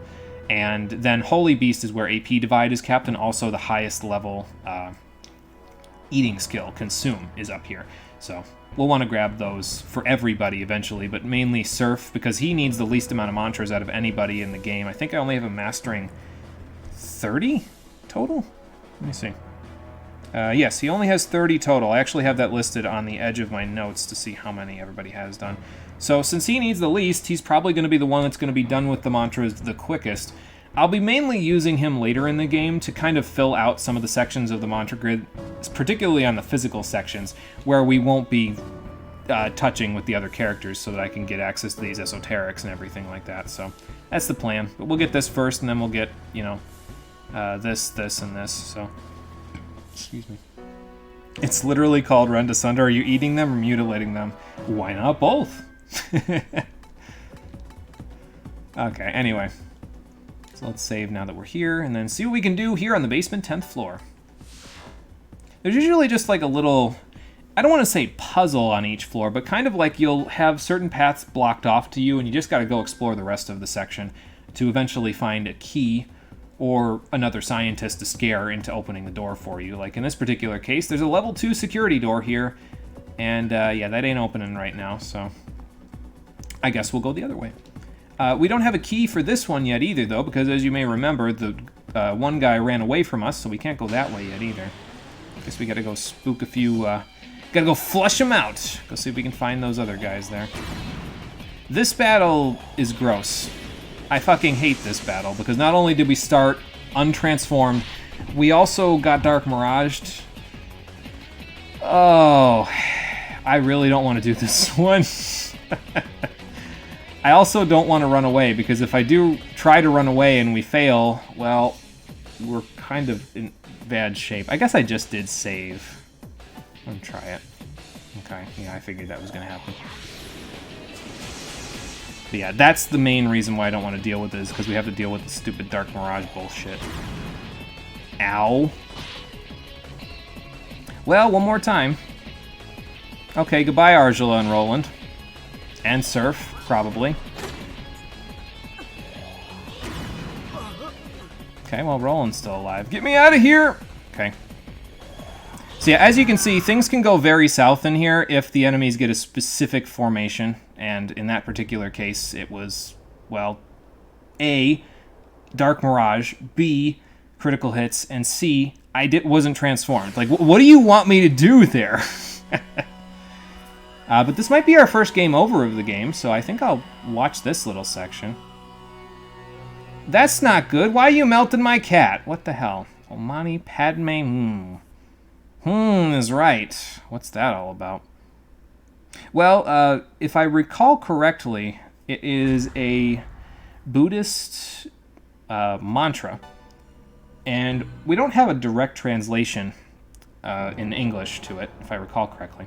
But it kind of sort of translates to something like the direct translation, of course, is it's like "Hail the jewel hidden in the lotus," which I guess the cat could be that because he was inside of a lotus just there. But in English, the more appropriate way that you could kind of like translate it would be something like "The secret lies within," which I got no fucking clue what that's supposed to mean at this point. Let's just leave that to sit. I think that's the first time he managed to die while untransformed. Yeah, I think we haven't been fully untransformed. Like, I tried to salvage the fight. I didn't even try to salvage that one. I was like, well, I've just saved, whatever. I don't fucking care. Okay, so this is the kind of fight where you don't want to even mess around with foul breath. Just panic them to death. They're both weak to it. Just do it. Roland coughed up blood before he went. Yeah, he he had a bit of a bad time before he went away. Yeah, what a way to go! I think that's an old one. We've already seen that. There's a treasure chest in here though, so that's kind of nice. What do we got? Some vital data. Cool. What's this? Temperature and pressure readings. Okay. I think I know what that one is. Yeah, that computer's just off. We've seen that one. I don't know if we've seen this one. Plant is being monitored. Okay. The stuff on the shelves is always the same, though, so don't worry about that part. Once you've seen it the first time, you've seen them all, so. Oh, hey, it's our friend that unlocked the door for us. They have the screensaver, and it's the necklace that was around Jenna Angel's neck. Well, I'm not gonna. You're with the technical director, right? You're the researcher. Yeah, we're not exactly here to rescue you, but for right now, at the very least, we're quote-unquote working with Angel. And by that, I mean we're working with her only for as long as it takes to get Sarah back so we can get her the hell away from here. Well, I'm sure it'll come in handy. So he'll give us your security card 01, so you can open level 1 security doors. Well, hopefully so. I'll see what I can do. Yeah, try to get out of here, because we've kind of cleared the floors along the way, but try to get out of here. Oh, actually, I should see if I can get a good shot of that room. So can you guys... I mean, it's kind of hard to see that room with the camera and everything. I mean, it's an old PS2 game and everything. But remember that room for later. That's probably the best angle I'm going to get for you, but remember that room for later. We'll be coming back there in a little while. So, I think we've seen everything else in here for now, though. Let's see. So, level 1 security doors right over here. Are those pods? Yeah, they kind of look like pods, don't they? The mystery thickens. The mystery deepens, really. The plot thickens, but the mystery deepens. I'm just going to use Foul Breath. Should do decent damage. Get some Mad Rush going. There we go. And I guess I can just kill this guy with... Okay. Worry starts to spike. Oh boy, it's... yeah. Like I said, we'll get there in a little while, and then we'll figure out what those are all about. Can I fight somebody that I can actually eat, please? I'm starting to run out of MP. Now, they do that in the early parts of this. They throw all the regular soldiers at you in the early part, and then eventually you'll run into a whole bunch of enemies that you can eat after you get to a certain point, so... I think it's pretty much after this floor now that I think about it. That's an odd level, so let's do this. There we go. Alright, let's open this door up. Thank you. Security card taken. You may pass. Security card accepted. There we go. That was the word I was looking for. Fancy curved glass walkway. I can't imagine how much work had to go into getting that to curve like that. Because that's a big single piece of sheet glass that they just had in there. That's a lot to... It takes a lot to curve glass.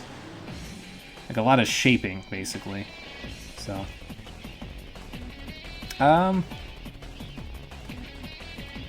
Yeah, I guess the foul breath strategy worked pretty good last time, so let's do it again. There we go. Mad Rush. When we get Vile Blade, it'll be a little easier to, you know, just kill these guys outright with that, but until then, we gotta deal with that Mad Rush for now. It's not a big deal, though. And these guys aren't really worth your time anyway, because they, well, if they don't transform, they aren't giving you AP. They'll give you some attacking items, I guess, but I'm worried about that AP. I'm not worried about attacking items. Alright, let's see what we got going on in here. Oh, I see a dead body. Oh, this is new. A spectral analysis reading. Yeah, Surf, you're very technical with all of this stuff. Oh,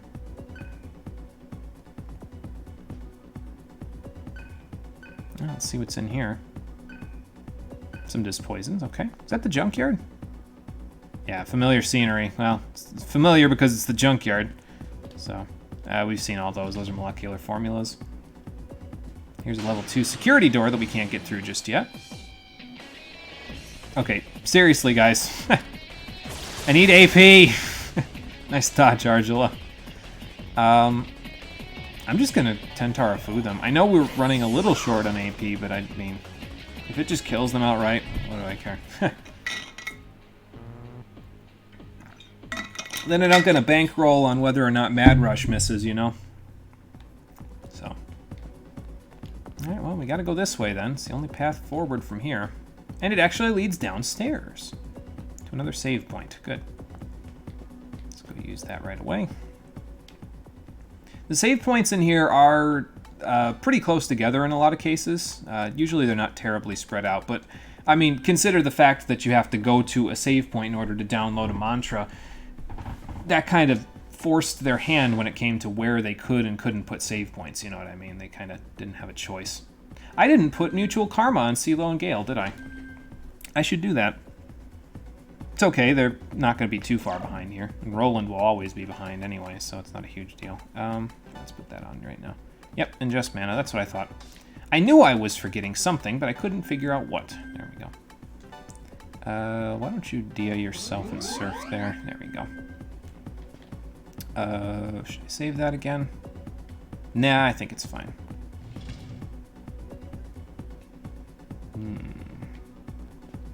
There's that pod room again. A circulation route. And then these, yeah, security. So this is probably a security room. Whole bunch of security cameras and all that stuff. So, interesting. Do we get to see Angel transform again? Well, she did in that one cutscene. Well, she didn't transform. She was getting ready to transform in that one cutscene that we just saw before we left. So, we might, if we see that scene play out at some point here. Yeah, off screen though. Yeah, I know. Yeah, so, but there might be a point, like, once we, after she's done taking care of, you know, the whole army that was sent after her, we might see her transform. So, grumble and groan.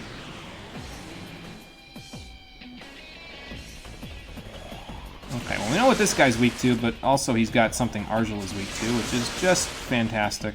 But again, she's got so much magic at this point. Like, magic in this game is even more busted than it was in Nocturne, because magic also controls your magic defense in this game. So, yeah, it will.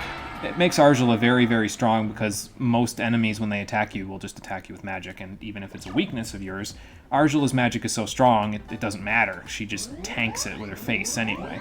So, physical attacks, not so much, but, well, magical attacks, she's got your back, usually. Especially with that trick ring on, I've got like, what, +4 magic from that or something? That room has spotlights on it. That's a little sketchy. Let's see. I can customize it and that'll tell me.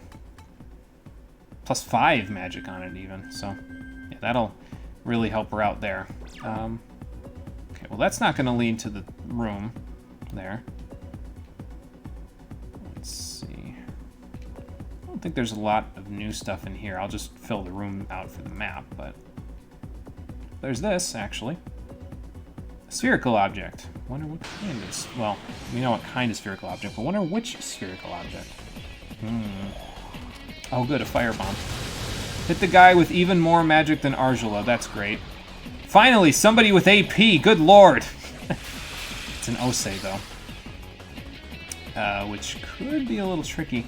I think he's weak to Terra, if I recall correctly. Yes, okay, good. But I don't remember what he resists, so I guess I'll Spyglass him, just to see. What do you got? Strong against physical and gun, weak against earth, poison, and panic. Well, now you know what we're doing from here on out. Tentarafu is just godly for these first 5 dungeons. It doesn't exactly fall off either, it's just that less enemies will start being weak to it, that's all, after this. They finally got smart to our tricks by the time the 6th dungeon rolls around. And you've got Mutual Karma on, that's probably part of the problem here. Well, you got a complete heal. I must have not set everybody's skills up after I switched the party around. Oh, but you did get something here. Let's set those up while we're thinking about it. There we go. Okay, let's give you ingest mana so that your mana can come back. And you're still working with that too, so let's do that. Just get rid of all the exclamation points and then ingest mana. There we go. And you two've got Mutual Karma now, so okay, now we're good. Only took me an extra, what, 25 minutes to figure that one out? Oh, it's okay.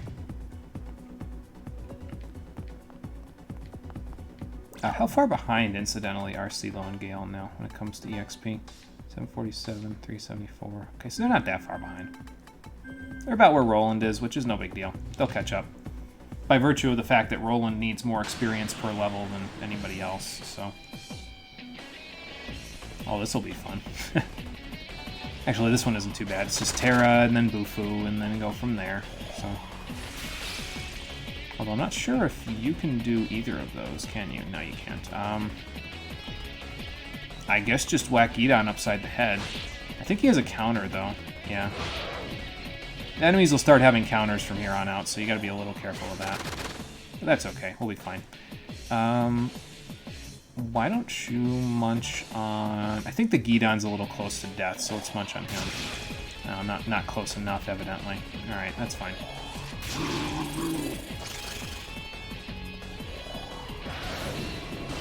I'll be dead after this turn anyway, especially when that happens. Argela, why don't you heal us real quick? Gotta get surfed with some MP there. Get that ingest mana going. There we go.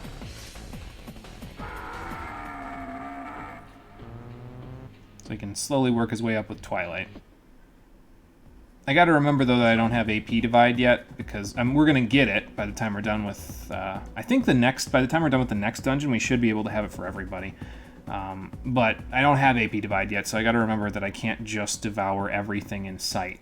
I gotta make sure I kill some things, so that way CeeLo and Gale can get some AP as well. So.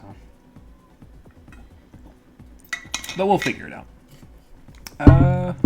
Yeah, we might as well save while we're here, and then we'll see what's through those other doors. Especially that door with the spotlight. Alright, there we go.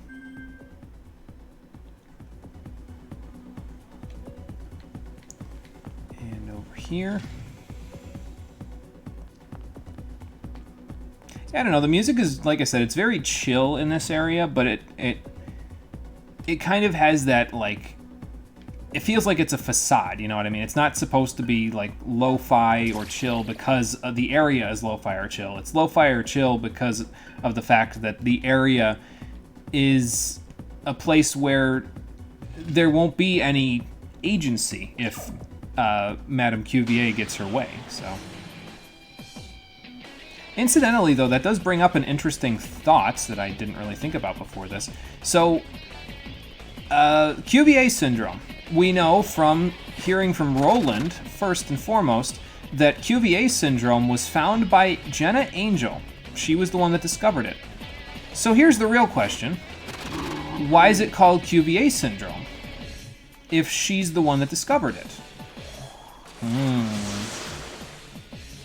Interesting thought, I think. I'll have to keep that one in mind. But yeah, as you can see there, they do use Materazi, so I'm really hurting for those level 2 spells. But we'll get there. It's not that far from here. Let's see here. So using Medea there might not have been the smartest idea. I'm not sure if I can... I'm gonna try Foul Breath. See if it works on them. Well, it works, just not the best. Alright, there we go. That'll get CeeLo and Gale a little AP. And we got some levels out of it, too. But yeah, as you can see there, Roland needs 4,500 more to the next level. CeeLo only needs 3,600, so Roland lags a little behind in the XP department in the early levels. Like I said, he's kind of similar to Heat in the first game, where he lagged behind in the early levels, but eventually he balanced out, so... Actually, did Heat ever balance out in the first one? I forget. Oh, CeeLo found something. Well, yeah. Especially if they're down below the glass floor there, then it's even easier, because you can fly down there and grab it. You got a Dark Veil. That's not too bad. Try to use that where I can. I don't know how many enemies around here are going to be weak to Mudo anymore, though. We kind of could have used it more in the thing. So, in the tower. What in the goddamn is that thing? Yeah, remember that room I told you to remember? Here it is. Any thoughts, CeeLo? Yeah, I saw that. What the fuck is it? Yes, we are. Okay, well, actually, I could use a little info anyway. Do you know where Sarah is? Yeah, that's what Madame Cuvier wants, but we're not going to let that happen. Do you know who Heat is? And if you do you know what's wrong with him? Yeah, so she must have told Heat something very incriminating to get him to obey. We also need a security card, by the way. Got a level 2 card? Okay. That's fine. You gave me enough info. It's fine. I'll go check in with the other guy. There are people in these pods, too. Yeah, so you remember how the Lokpala transformed one of their own members into demons? They were probably given a similar pod to this one as a means of, injecting, but by injecting I mean it's an electromagnetic wave pattern, so they probably put them in a pod and then push the electromagnetic wave pattern as a force of sound through the fluid that's in the pod in order to transform them into demons, so... Right, ozone layer and all that. And she experimented on people and probably other things while I'm thinking about it, to try to create the demon virus to allow us to... It's like a vaccine, the demon virus, almost. It's a vaccine because it uses malignant data from the sun, granted a not really sterilized version. It's I guess it's less of a vaccine and more of a... you're injecting them with a weak strain. It's not a dead strain, but a weak strain of the virus itself, of the malignant data, to try to make people immunize themselves to it. So, yep, a little more technical than just magical demon go-go, you know? Yeah, pretty much, yep. So the demon virus could virtually enter a computer. And yeah, so this is their humane, quote-unquote, way of testing the demon virus, is they use computer programs made of data. Yeah, this is getting a little crazy. These people have got some interesting ideas of how to figure all this stuff out. And I mean, I guess it's more humane than doing it on live people, but they've got live people right here, so, like, it must have gone downhill somewhere. I got more questions. What the hell is that thing? Mega Nada. Oh, great. Wait, Varna? But wait, I'm Varna. What the fuck? Excuse me?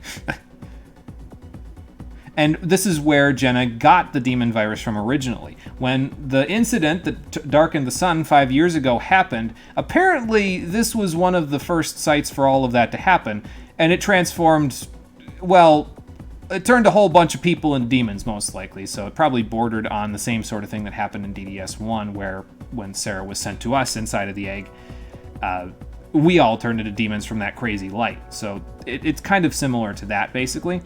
And this thing, Meganata, was one of the first demons transformed. It was actually, I think it was actually the first demon transformed.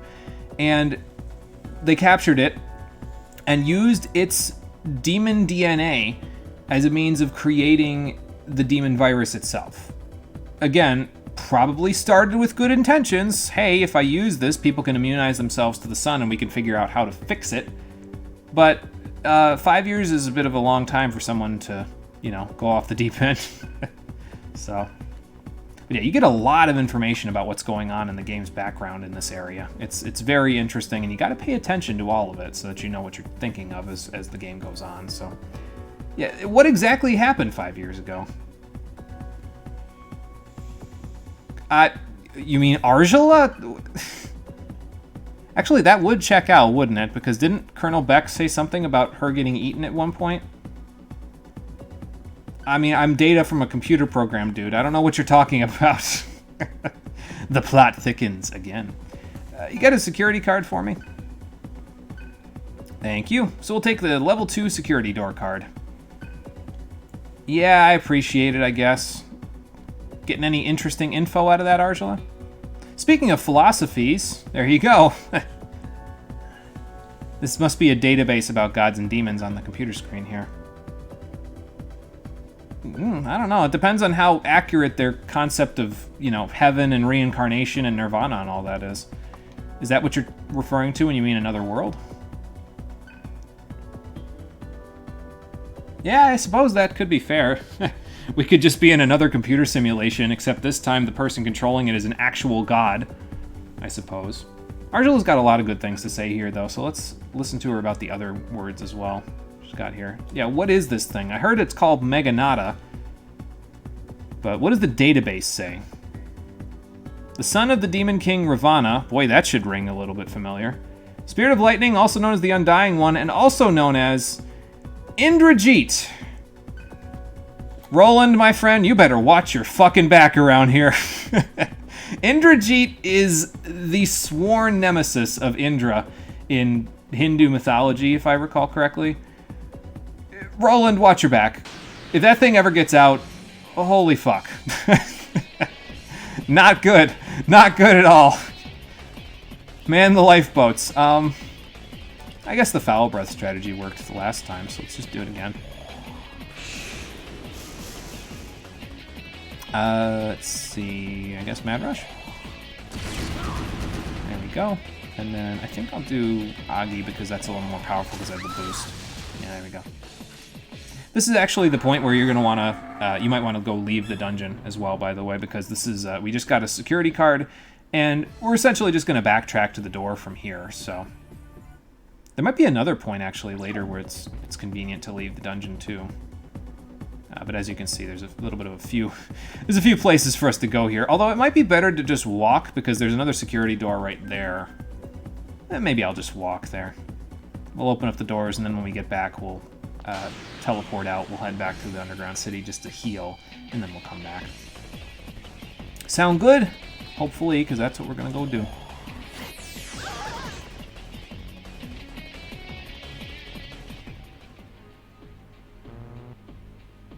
And CeeLo and Gale should get done with Heaton and Lightning pretty shortly, actually.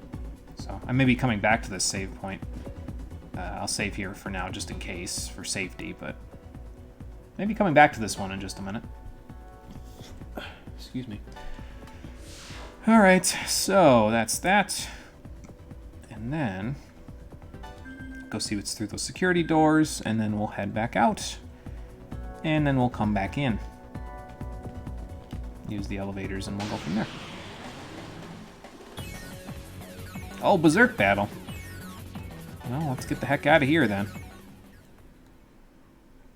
That's easy. I can handle Berserk battle.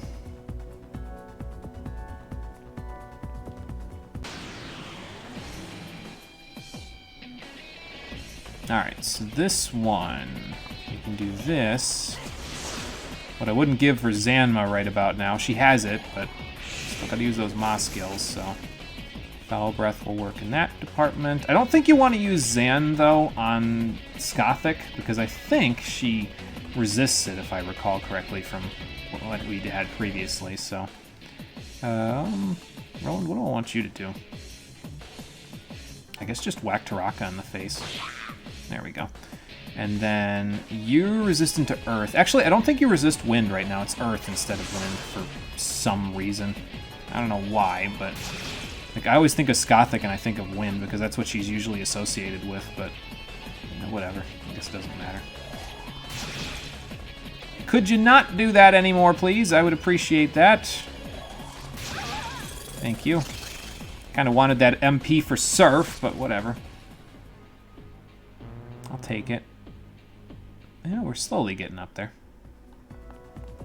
Let's slowly get in here first.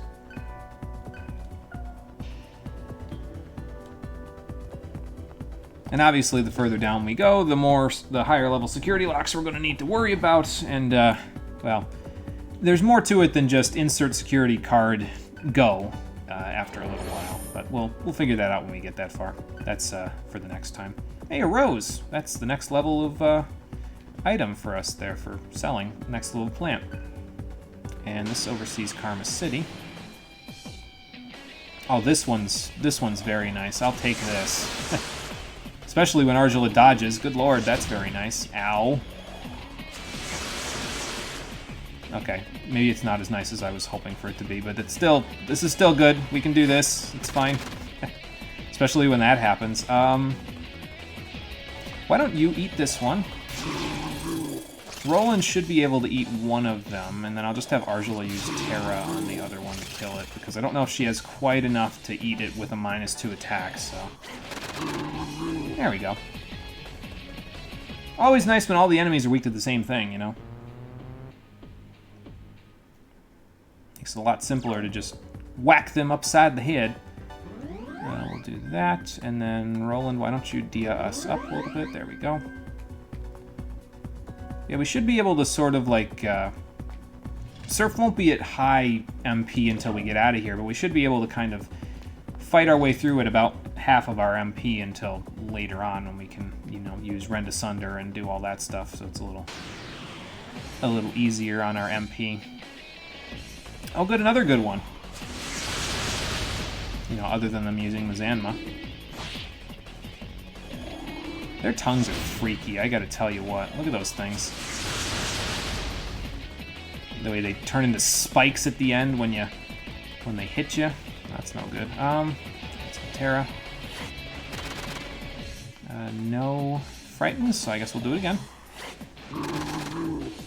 And that should get Silo Hiten.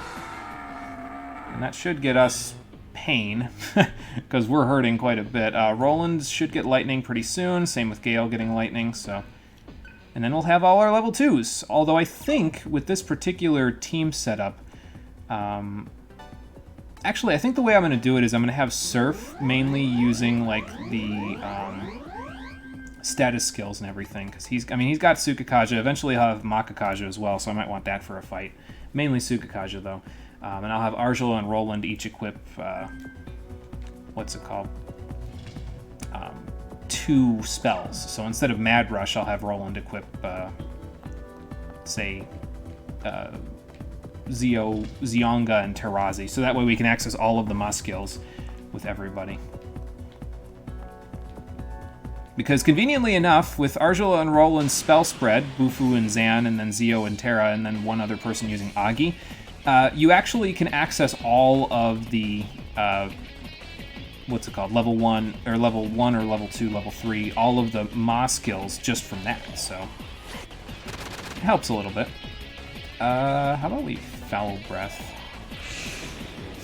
Just to get a little bit of extra damage going. Poisoned, that helps because that reduces their offense a little bit. I can do this too. Okay, and then...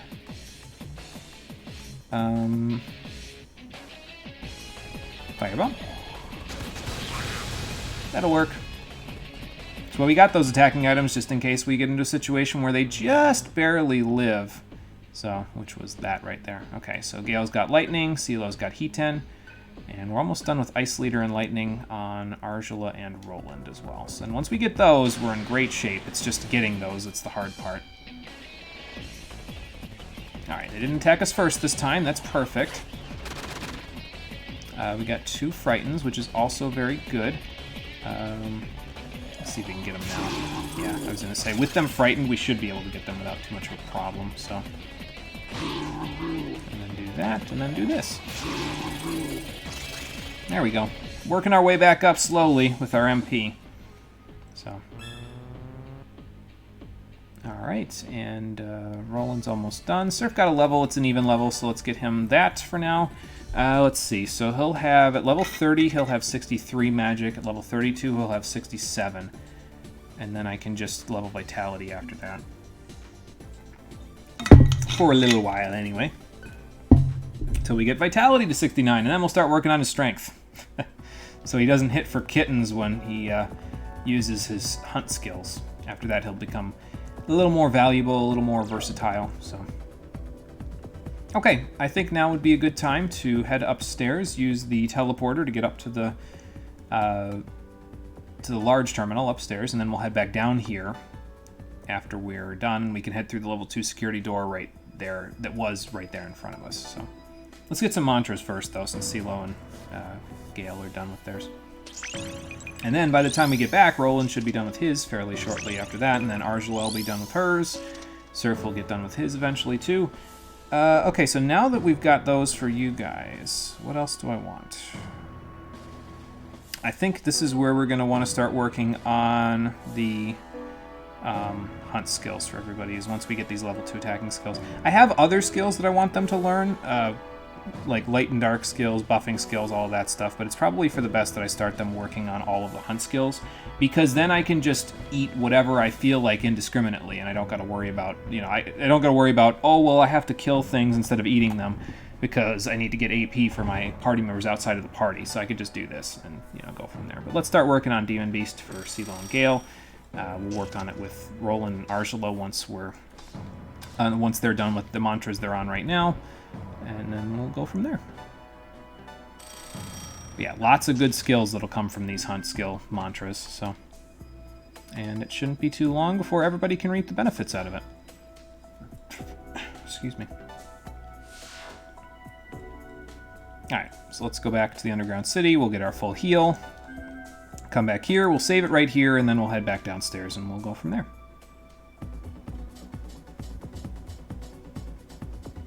And I should probably sell that rose to Johnny while I'm here as well. I mean, I could sell it to Kathy when I get back to town, I suppose. So. It doesn't really matter. The points are the same no matter whether you sell them to the regular Mad Mart or the Mad Mart Express, so. Oh, you know, we didn't look at that sign when we came in here either. I'll go check that out in a second on my way out.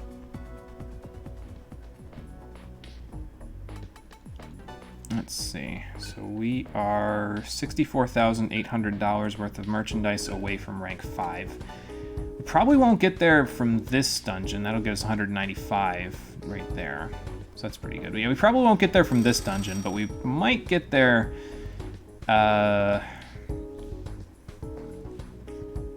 We'll definitely get there by the end of the next dungeon, like probably before the end of the next dungeon, now I think about it. Ooh, that's a tricky choice between the Revival Gem and the Wild Bomb, honestly. I think I'll take the Wild Bomb. That'll probably come in a little more handy for us. That's, I think it's like Megidola, basically, that you can use. Like, the wild cards, I think, hit for about as much as... Oh, no, this is actually... Yeah, it is Megidola. Okay, so the wild cards are Megiddo, basically, and then the wild bombs are Megidola, so not too bad. They come in handy where they can. We also got some attack mirrors, by the way, while we were in there.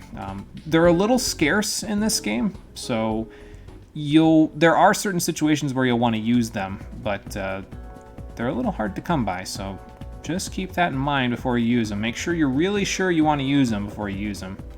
So yeah, there's the egg facility logo there. Apparently they've got 4 basement floors that are, I would assume, open to the public, but, well, with the evacuation from the, you know, the prisoners breaking out and everything, and the rebellion between the two forces back at the Karma Tower. I wouldn't be shocked if they also evacuated most of the personnel that they could get out easily. The researchers they didn't let go anywhere, but it's not like we go to the basement 1, 2, 3, or 4th floor anyway. So, alright, back to base. Let's get a full heal. And then we'll go from there.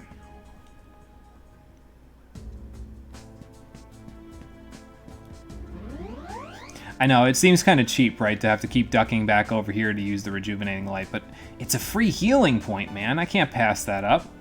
I know we're in the money at the moment because I've been, you know, doing most battles in one round, but I'd like to keep as much of my money as I can for later in the game when we have to buy them for, like, you know, $1 million. That don't grow on trees, so gotta keep as much of my money as I can. And healing just through MP and the rejuvenating light back at base rather than healing with the healing points, that will save you money over time. Like, I mean, you've seen how much it takes to heal Surf to full after a boss fight. It's like $1,500 to heal Surf to full. And if we're doing that, you know, several times over the course of the game, that'll add up, so. Yeah, whole city's within a dome, yep. The dome is there to protect them from malignant sunlight. The sun in this game will really mess them up. It turns people to stone if they go into direct sunlight. So yeah, whole city's got to be under a glass dome in order to make sure that everybody doesn't die, basically. We're good on mantras right now, right? I just did all the mantras for everybody. Yep, okay. So we're good. But will we be able to make it to the bottom of the egg installation to rescue Sarah from the forces of Madame Cuvier and the rest of the Order people in the Karma Society? And what is Heat going to do when we get there? Find out on the next episode of Digital Devil Saga 2, the Stream Edition, which will be happening on Saturday at 4:30 p.m. Eastern Daylight Time. I'll just meet you right here. I was thinking about going downstairs to the basement 10th floor, but it's really not that long of a walk, so we'll just meet back here and we'll be good. So thank you for watching, everybody. I appreciate you coming out to Twitch and YouTube to check out the stream, and I will see all of you on the next one, which will be happening, as I said, on Saturday at 4:30 p.m. Eastern Daylight Time. Until then, everybody, take care and have a good one. Yeah, the apocalypse is a bit nuts there, Freaky Slime Dude. It's not a good time for anybody involved, frankly. I mean, we get to eat as much as we want, but I don't think that's really a positive point.